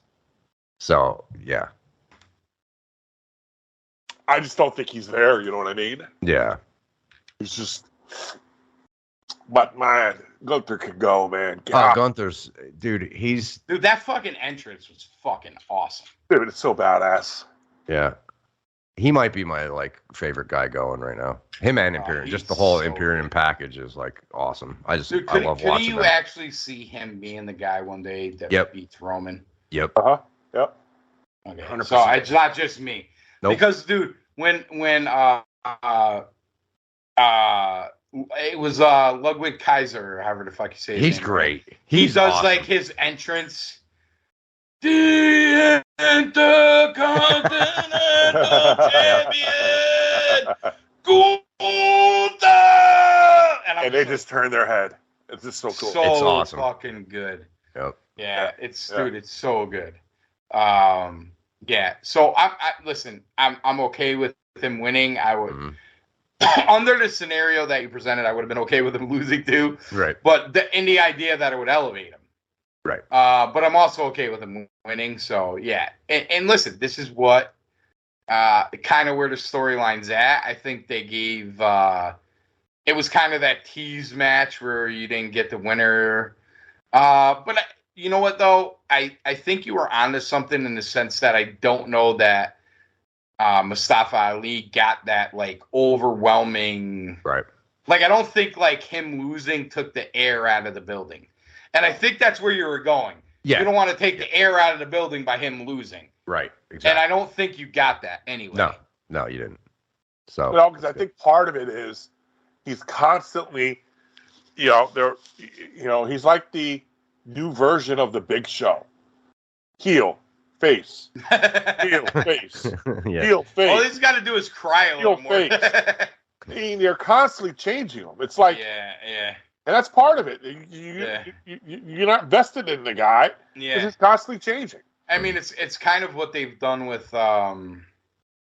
what's his name there? Wow. The dude Stames hates. What the fuck's his name? Oh, Corbin. Baron Corbin. Thank you. Yep. Yeah. It's kind of like what they've done with him. Every time you're kind of onto something, it goes away. And yeah, exactly. And the thing is, I mean, obviously Ali could go, but Gunther could wrestle anybody. It's just he's just that good. He's awesome. Yeah, if I'm watching him and I'm in a gorilla, if I'm Vince or if I'm Triple H, I'm like, yeah, I got something here. Yeah. Like I have a WrestleMania main eventer here. The only thing I may have considered was making it a squash match, just for Gunther. You know what I mean? Mm-hmm. Yeah, and I get what you're saying, but I think that maybe Hollywood was onto something where, you know, maybe they would have called an audible had that been, you know, not to deflate the building type of thing. You know what I mean? Maybe, you know, obviously they haven't really been conscious of that lately, so I don't know. But maybe not being conscious of it lately made in them. So, you know, I get it from both sides, but I thought it was a good match, and I love the entrance, and he just comes off as a star. Oh, for sure. Yeah, 100%. All right, next match. Bianca Belair versus Asuka. And, you know, since they brought back Asuka, seems that she's been on a run. And to no surprise, Asuka's the new Raw Women's Champion. And all I could say is it's about damn time. You know what? I think you got the right result. Mm-hmm. But if AEW didn't have a show this weekend, this would have been my least favorite match. I just didn't care. I feel like I cared more about this match at Mania. I don't know. I'm not the biggest fan of Bianca. It just, yeah. I'm glad. I guess I'm glad Asuka won, but I don't know, man. Like I just don't have a lot to say. Like this match was just like, you know what I mean? Yeah, here we go again. You know, it felt like. Yeah, I didn't like the fact that they wrestled at Mania, then they did the draft, and of course she has the Raw belt on SmackDown, but Asuka went with her too. So I'm like, come on. Yeah. So you know. Well, that's the other thing that annoys the fuck out of me. You have the Raw belt on SmackDown and the SmackDown belt on Raw. It's very confusing. It's idiotic. And you wanted to see fresh matchups but yeah, whatever. Okay, so Asuka's champ. I didn't like the finish of this match either with the botched missed. I give you know that was weird. You talked about Cole being better. I like the idea of Cole saying, well, he did try to sell it because he said, well, on SmackDown she tried to blow the mist and she missed her. So this time she blew it into her hand and rubbed it in her eyes. You know what I mean? Like he tried to, he at least tried to sell it, but it's almost like, all right, is this how idiotic we're getting with this? Yeah. Yeah. Why did she, not a fan of this one. Why didn't she just do that in the beginning of the match? Right. Yeah. Yeah. You know, it's nitpicky, but I mean, you know. Right. It just wasn't very good. But to your point, Wildhouse, I'm glad Asuka has the belt too, because I'm not a big Bianca fan. No, I'm over it. It seems like that she's the one that's getting forced down the throat now, and I was saying, Busted Open, Bully and Mark Henry have been talking a lot about Bianca not getting better and not, you know, whether it's she being allowed to do more or not being allowed to do more. They're not extenuating her positives. They're not bringing like her best out, and I think that's a fair assessment. Yeah, that's a real fair assessment. Next match, and probably being nice too. Right. Next match, Rhea Ripley versus Natalya, and this one was good because it was a squash. Yeah, I love this one. I hate. I can't stand Natty. So this is the perfect kind of match for me. Obviously, Mommy Rhea Ripley's great. Rhea Ripley is at a place right now where she does not need to sell for Natty. No. and she right. didn't, and Nope. she squashed her. Yep. And that's exactly how this match should have gone. Yep. It got her on the show. It gave her a platform, but it didn't make a mockery of what she's doing right now. It actually extenuated how good she is. So I have no complaints. This one was good. Yep, I'm with you here. Booked perfectly. To steal a phrase from Jim Cornette, how can I miss you if you're never gone? That's how I feel about Natty. I'm just over Natalya. I'm over the Bret Hart ripped off entrance theme, whatever you want to call it. Yeah. Like, I don't know. I just wish she would like go take a break and then show up in Impact 8 months later and then have a couple good matches so I can like her. Go off in this one. You know what I mean? Like, and here's the other thing. If you're gonna make yourself look like a fake person, like she did, at least look hot like Charlotte did. I mean, she just looks. She looks like a fucking transvestite. Like, it's terrible. I don't even know if that's the right description. I know. It's probably you're right. I know what you mean. It probably isn't the right description. Yeah. It's just very fake. Like, yeah. Oh yeah, fake. Look like a real woman. Dude, look at Trish. Look at Trish. Look at her. That's all I'm gonna say. Titties for days, pal. You just don't like Canadians. What's that? You just don't like Canadians. Yeah, I can't stand Canadians. Freedom-loving Canadians, I love you. The rest of Canadians, fuck you. I think yes, she is. Yeah. They're both Canadian. Yeah. All right. Well, that's great. Now here's where it gets good. My favorite match of the evening, Brock Lesnar versus Cody Rhodes. Yes, my guy took the loss, but it was the right time, and it was the right way. I liked everything about this match. You got Cody with his cast, and there was a couple times in that match like, holy shit, he's really gonna pull it off. And then Brock just does what Brock does, and I like how he passed out. He didn't tap. He didn't take the pin. Mm-hmm. It was a pass out, and I thought that was the right way to go. And now with them 1-1, looks like we're getting one more. Yep. Yeah. Hollywood, you want to go first? I thought this was perfect again, just like the mommy squash match.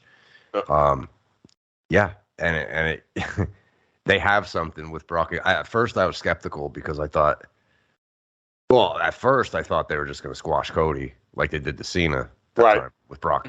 Yeah. But they got something here, and I'm shocked they got something here. So yeah, I want to see a third. I thought this was great. I thought the cast was awesome, and I love that Brock just attacked the arm anyway. Like, he didn't give a fuck. You know, he's gonna be Brock, and he's gonna break your arm or make you pass out. So that's exactly what they did. Yeah, the other thing they did too was he had him in the submission the first time there, and he thought he was gonna tap or pass out, and then he hit him with another crossroads, and he thought he was gonna win, which like gave you like like you were just like And dude, I gotta be honest. I heard Cody lost before I saw it. And I was like, wow, what the fuck? And then I watched it. And I was like, this is fucking great. Yeah. I was on the edge. I knew Cody was going to lose, and I was still on the edge of my seat. Yeah. That's, when they did something right. Absolutely. I just got goosebumps. Yeah. These guys, I'm telling you right now, if you had said this to me a year and a half ago, that I'd be happy that Cody left AEW. Obviously, I wouldn't have been, because I was screaming at him for doing it. Mm-hmm. Dude, this guy is on another level. Yep. And he's doing it with the greatest performers in the world. Yep. Lesnar, Roman Reigns, Seth Rollins. Amazing. And here's the thing. Last week, I laid out a scenario that Hollywood agreed with Cody winning Money in the Bank and all that, and that's how he was going to get back into this title. I'm scrapping it, bro. I'm fucking scrapping it. You got to finish this Brock story. This has to go on till WrestleMania. The ups, downs, get knocked down, get back up, lose again, fight again, get an injury, come back stronger, fight back. Son of a plumber, the whole thing. Grandson of a plumber, whatever it is. Son of Dusty. Dude, this goes back to the 1 year. Remember they did the whole year of The Rock and Cena? Yeah. Yeah. This story is going to be from the Royal Rumble of this past year in January through WrestleMania next year. That's the story. They were ahead of us on this. I gotta disagree. Man. I gotta disagree on that just a little bit. I think that's what it is. I honestly think that's what it is. I think there's too much time. I think Cody has to beat Roman at Mania. Oh, at Mania? Yeah. Oh, no. Yeah, no, that's what I'm saying. He's going to beat him at Mania. Oh, I thought you were talking about Brock. No. Okay. I thought you were extending Brock to Mania. Oh, no. I'm sorry. No, I got you. No, I'm with you then. I'm with you. No. Like, Brock, one more match. He beats Brock. He moves on. Okay. And then there's another challenge in front of his way, and you have the ups, the downs, the whole thing. This is going back to WrestleMania, Roman Reigns and Cody. And here's the thing. With this other title, you could conceivably have somebody win the Royal Rumble and go after Seth's title, assuming he still has it or somebody else does. That's true. They could do and that. And then the idea, I think what you do now is Roman Reigns holds that title till Mania. You tell the Samoan Civil War or the Bloodline breakup, however you want to explain it. You tell that story. And then your sub story or your 1A story or your 1B story is Cody, the ups, the downs, the trials, the tribulations, the Brock Lesnar. I got through him. Who are they going to throw at me next? Type of thing. And maybe he wins one, he loses one, he wins one. This is Cody. You know what I'm saying? This is the blue collar, the fucking. This is the story they're telling. And let me ask you this. After they do this for 8 more months, will he be in a better place than he would have been at this WrestleMania? No. Yeah, I don't know. Yeah, no, I don't want to say yes or no. I gotta live it, bro. I gotta live it. Right, I gotta see it. Gotcha. I gotta see it. My gut tells me I go with Whitehouse on that. No. Right now, if you ask me. You're telling me though. You're gonna tell me right now that all plays out, and then in the moment at WrestleMania, he's on the precipice to win that fucking title after that whole fucking year, and you're gonna go back to he lost last year. Yeah, because I don't think he needs to beat Brock Lesnar one more time. I think they had him where they needed him at WrestleMania. No. I get it. But I'm saying when you get there, when you get to WrestleMania next year, that's what you're gonna think about. Yeah, I might. All right. I might because I don't think any of this is necessary. I think they had it laid out. You don't think it'll be fun to go through it though? I mean, I guess, but I just don't think it's going to be at the same spot where he would have been 2 months ago. The high is not going to be as high because that was the ultimate. That was the ultimate. I get what you guys are saying, but I don't know. I think maybe it could be. You know what I got to do? This is where I'm at. I got to see it play out. Let's see. I'm not saying you're wrong or right. Right. I'm not saying you're wrong either. But I definitely say you could be right. What I also saying is maybe this was the idea. Maybe this is how they planned it. I don't know. I don't know why. Or with the injury, maybe this was the initial plan too. It could have been. Maybe they were worried about him being injured. Maybe they're making a big deal about all these records that Reigns is setting. Maybe that was maybe they really wanted to do that. And I agree with you. Cody's story maybe suffered because of that. But when it plays out and you get there next year, I'll give you this. It also is going to leave you doubt. Because maybe when you're watching it, in the moment, you're going to be like, are these motherfuckers going to pull the rug out? Yeah, for sure. Yeah. Sure. Yeah. For sure. Yeah. Sure. I think could kick in. That could happen. Dude, the other thing, too, is it's in Philly. And I know it was in L.A. last year. But in Philly, they might tear the stadium down. You know what I mean? Like, Yeah. me and Jigsaw have been talking about going. Dude, I'm telling you right now. Grease the light poles. Like I'm telling you right now, if this Cody story keeps playing the way it is, and then in like September when Mania goes on sale, I might pull the trigger. I might just pull the trigger to be there.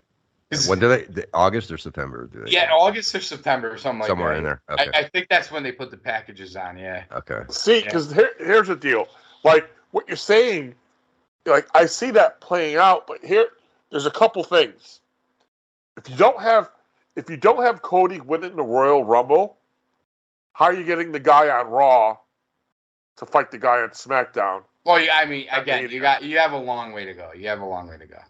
You know listen, bro. I get what you're saying, but you're trying to make sense of their brand split, a sense that they don't make of it. Clearly, by just the fucking pay-per-view they just gave you. I know, they did a brand split, and then they had Roman Reigns and Solo fight for the fucking tag titles this week for two guys who are on Raw. You know what I mean? Right, two guys were SmackDown for two guys on Raw. But the tag titles, they go back because they have both. They're on both shows. They didn't say that. No, but that's no. You're assuming that. You're assuming that. You know what I'm saying? Like, I agree with you. That's the way it should be. I think my opinion is every title should go to either show. That's my opinion. That way you can make all these mysterious things go away. But here's the thing. They clearly said that Owens and Zayn were on Raw. And they clearly said that the Bloodline, especially Solo and Reigns, was on SmackDown. They clearly said that during the draft, right? But I thought the afterpiece was because they're champs, they could go to SmackDown. I don't recall hearing that, and I agree that's the way it should be. But the way they did it in the draft was not that way. And then all of a sudden you have them fighting each other. So I get it, bro. If you're gonna have one tag champ, they're gonna have to go back and forth. I think all the titles should be interchangeables for the shows. They could go. I think that should be the exception. Shouldn't be like Brock and Osmosis. It should be fucking the champions, right? Yeah. But that's not the way they sold it. So technically, AJ was just on Raw, and he was drafted to SmackDown. He teamed up with Seth on Monday night. Yeah, well, thank you. So, there's another. I was just sitting here thinking about it. That is true because because they had a SmackDown guy versus a Raw guy for that other title. Yeah. You're right. Yeah, you're right. Yeah. So they already broke that rule. That was Vince's doing. That was his request. Or hey, how about this? Now I kind of think they're gonna do Cody versus Brock at Money in the Bank anyway. Although I think they should. I don't. I think they should do it at SummerSlam. I think Cody's going to be involved in the Money in the Bank. Okay. All right. Could you give Cody the briefcase and Brock? No, Harry. No. Here's what you do. Go ahead. That's probably. I got it. I can explain the whole thing. Go ahead. This is where I made the mistake last week. So here's what we do. Cody wins the briefcase. That would be it.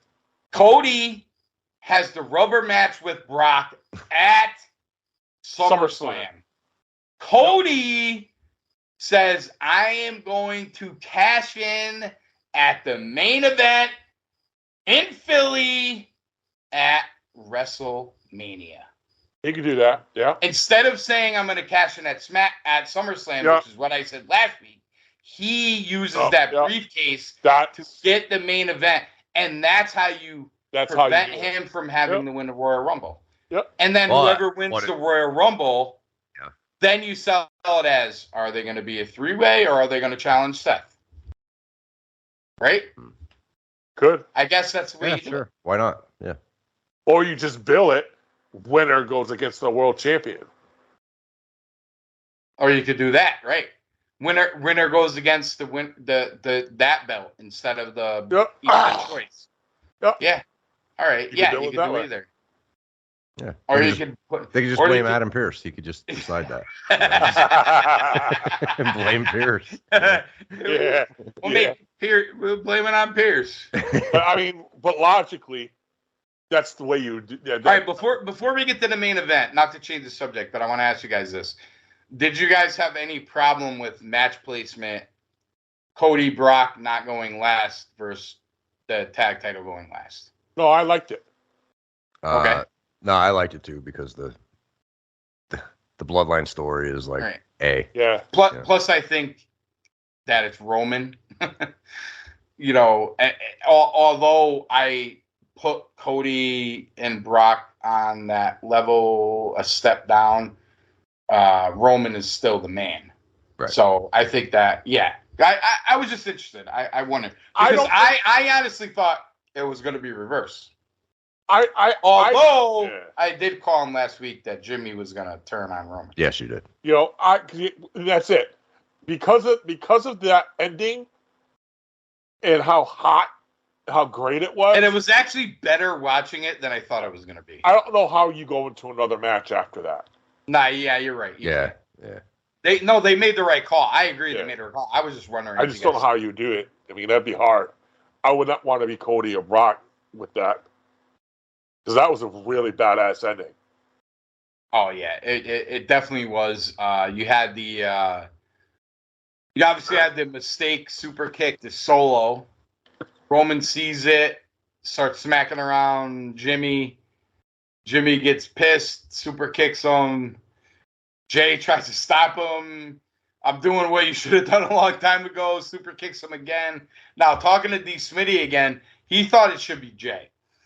Now, I agree. That's now, where I thought it should have been. I push back a little bit, and here's why.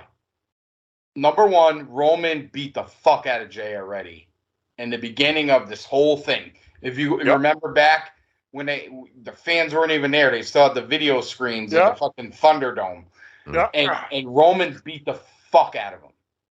Here's the other thing. I think this is the story you tell now. Jimmy's more pissed than Jay is because Jimmy's going to say to Roman, like, when my brother was on the fence, I brought him back. I stayed loyal to you. I stayed loyal to the bloodline. I got him back, blah, blah, blah. Back after the Sammy thing, the whole thing, I stayed loyal to you. I got him back. And then you treat me like I'm some kind of outsider, scumbag piece of shit. Right? That's why Jimmy's pissed. See, if my whole thing, if Jay was going to turn, he should have just turned back when the Sammy thing. Right, yeah. Right. So I think it kind of makes sense that Jimmy turned. But see, and my counteract to that is, and that's why it should have been Jay, because he had the shit beat out of him. And this is his payback because he's been sitting on it for so long. Right, but the point being, he had the opportunity and he didn't do it. Right. And that's what Jimmy said to him. I'm doing what you should have done. Right. You know what I'm saying? And that's why I come back. And here's the other thing. I think a lot of people are saying that because the thought was Roman versus Jay was a better one-on-one than Jimmy versus Roman. I think when people are looking at that as like a main event type match, they thought Jay versus Roman was a better match, which you still might get. I just think the way it all broke down, I actually think that Jimmy was the right guy to turn it. Yeah. It's going to be very interesting. Here's the thing, though, and this is what I love about it. I can't wait to see where they go next again. Oh, hell yeah. That's where, thank God, bro. We don't get this anymore. Nope. The rumor I just read today, Umaga's kid is ready to be coming up. So it looks like that Roman will be tapping the shoulder of Umaga's kid, who Booker T. Which one is that? Which one is that? I forgot his name. He's 32. He's being trained by Booker T right now, and the rumor is Roman's gonna dub him next to the we brought up a bunch of names last week. Yeah, it's Umaga's kid's the next one. Says I don't know how to say it, but it's spelled Zilla. Yeah. I guess it's Zilla Fatu. Fatu. Yeah. Oh, it's another Fatu. Yep. So we got Alpha Jr., Zilla Fatu, Jacob Fatu, Tamatanga, Tangaloa, Hikaleo. We got so many guys. Samoan Symbol fucking war, baby. And I think that's what you're getting. And Rikishi's been tweeting too. Yeah, you're Sunday night. Yeah. So yeah, I was just wondering if he would show up. Is this really gonna live up to what we think it's gonna be? Well, dude, if he shows up, just the question, if Rikishi would show up and he's in the ring with the Bloodline, does he tell Jimmy to fall in line, or does he look at Roman and say, these are my boys. I'm gonna bust you up. And Roman beats the shit out of him. Maybe. Yeah, honestly, in this and maybe story, that makes Jimmy we gotta finally. hope Dwayne stays out of it because he could fuck up Cody's story. Dude, there's so much shit that they can do. There's so much. Oh, there's like 18 months of booking right there. Oh God, yeah. Maybe even more, depending on who can get free where and bring who in there. Well, I know there's a hiring freeze right now, and that's the reason why Tama Tonga and his brother haven't been brought in yet. This hiring freeze. Which one is it? See, I don't know who's out of contract with New Japan. If it's him. Oh no, they're both up. Yeah, but what about is it Tangaloa or Hikaleo? Tangaloa. Hikaleo, he's rumored to come too. Like, it's all three of them. Yeah, right. I just didn't know what the contract situation was. But I'll take all three of them. Tama Tonga wants to go, but there's a hiring freeze right now. But you would almost think that it would make sense for like one of the Fatus to go with Jimmy and Jay, and then have Tama and Tangaloa, Guerrillas of Destiny go with Roman, because that would be like them versus Usos. You know what I mean? Yeah. It just there's so many ways you could do it. Before we wrap up, let's take it from the Sammy Owens side. You had Sammy come out, obviously like way over with the crowd. Yeah, way over with the garb, speaks in a native tongue. It's way over with the crowd, which I mean I'm sure made him happy. It was huge for him. What are you doing with them after this? Dude, they're in a tough situation. You got to get them away from this bloodline thing, right? Yeah, you do. You gotta. Yeah, and dude, I think it's overlooked critical thing here for both of them. I think Owens is just gonna have enough and just turn on Sammy again. I think I see it happening. I think everybody thinks that, right? because the funny part is, like, you could see, like, if you really wanted to like turn Seth heel and have Owens turn on Zayn, like Sami Zayn could be like your Raw baby, like number one baby face, like in a second. Sure. He's still that over from all this. Yeah. This bloodline thing. Yeah, it's a good question. I don't know what they do. Yeah, it's very interesting, especially because you're carrying like double. You're the undisputed double tag team champs. And here's the thing. Right now, it's something you see in AEW too, which is ridiculous with all the tag teams they have. But even in WWE, like when you look at it, who's the tag team? Like, what tag team are you like, oh, this is the tag team that's going to challenge him? Yeah. Like, there's some tag teams that are elevated. That team, the NXT that just went to SmackDown. You got to work with them. Eventually, they could be it. They were nasty in NXT. But here you go. They're not there yet. SmackDown, they're on Raw. You know what I mean? Like, they're not just. They're not. There you are again. They're not there yet, but they could be one of them. That's why I was. I don't know about you guys. I was a little surprised, almost, that Roman and Solo didn't win them, and just for the sense that, just because that would at some point you would think get them back on the Usos, because it's like where are these tag team titles going now? Yeah, I don't know. Yeah, but they did bring up that other team, and they just brought up the Indian guys. You know what? That's the team right there. You just hit it. Maybe those guys. What's his name? What's his name's team, right? Ginder's team, right? Yeah. Yeah, dude, they got it. That's the team. Yeah, you know what? Now we're talking about this. Maybe since they're restocking the tag team division, maybe just remove everybody out. Like, go with Imperium, go with these two new teams. Well, yeah, Imperium's another one. Yeah. Good call. Yeah. I think that's what you got to do. You got to elevate these tag teams. They still have Dawkins and Montez Ford. Oh yeah, you got Street Profits. Street Profits. Yeah, thank you. Ford needs to go on his own. Yeah, he does. Where's Good Brothers? Still injury? I thought one of them. I know one of them. I thought one of them was hurt. Yeah, I thought Carl maybe had an injury. That might be the reason for that. Or, hey, put him on Finzi and fucking Damian Priest. Yeah, why not?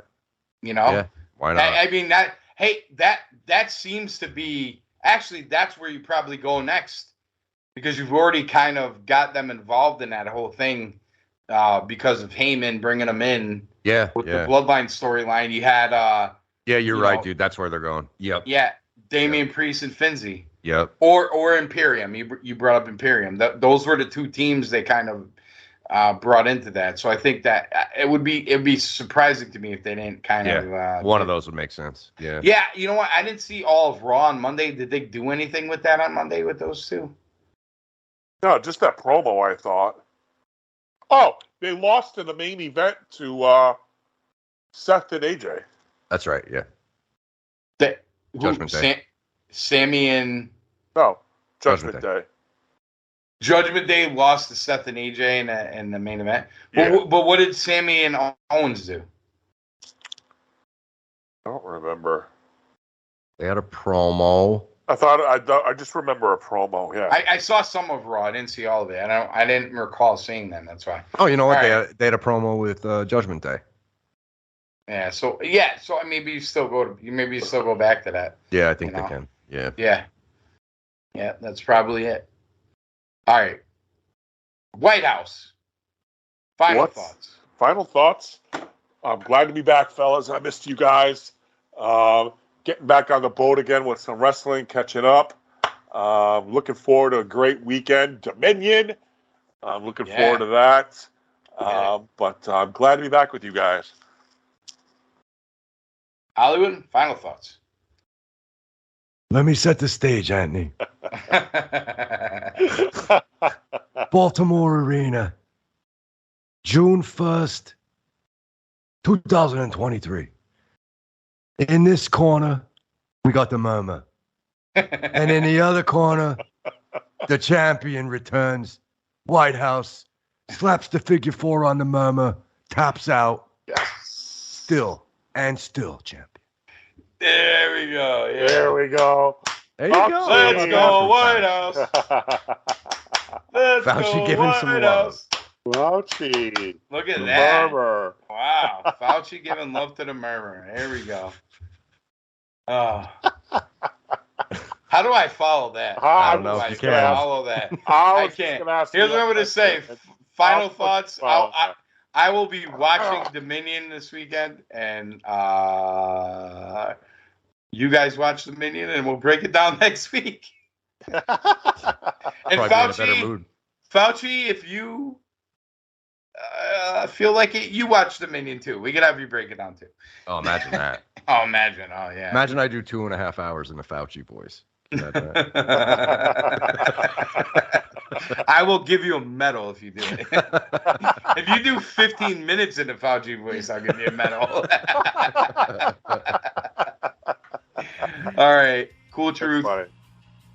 Happy to have White House back. Yeah. Shout out. Glad everything is great.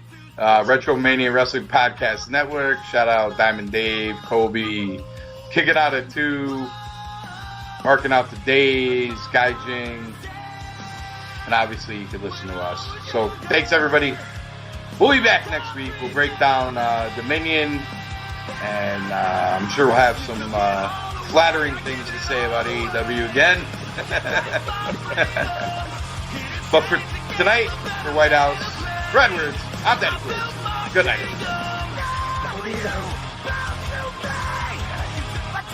Later.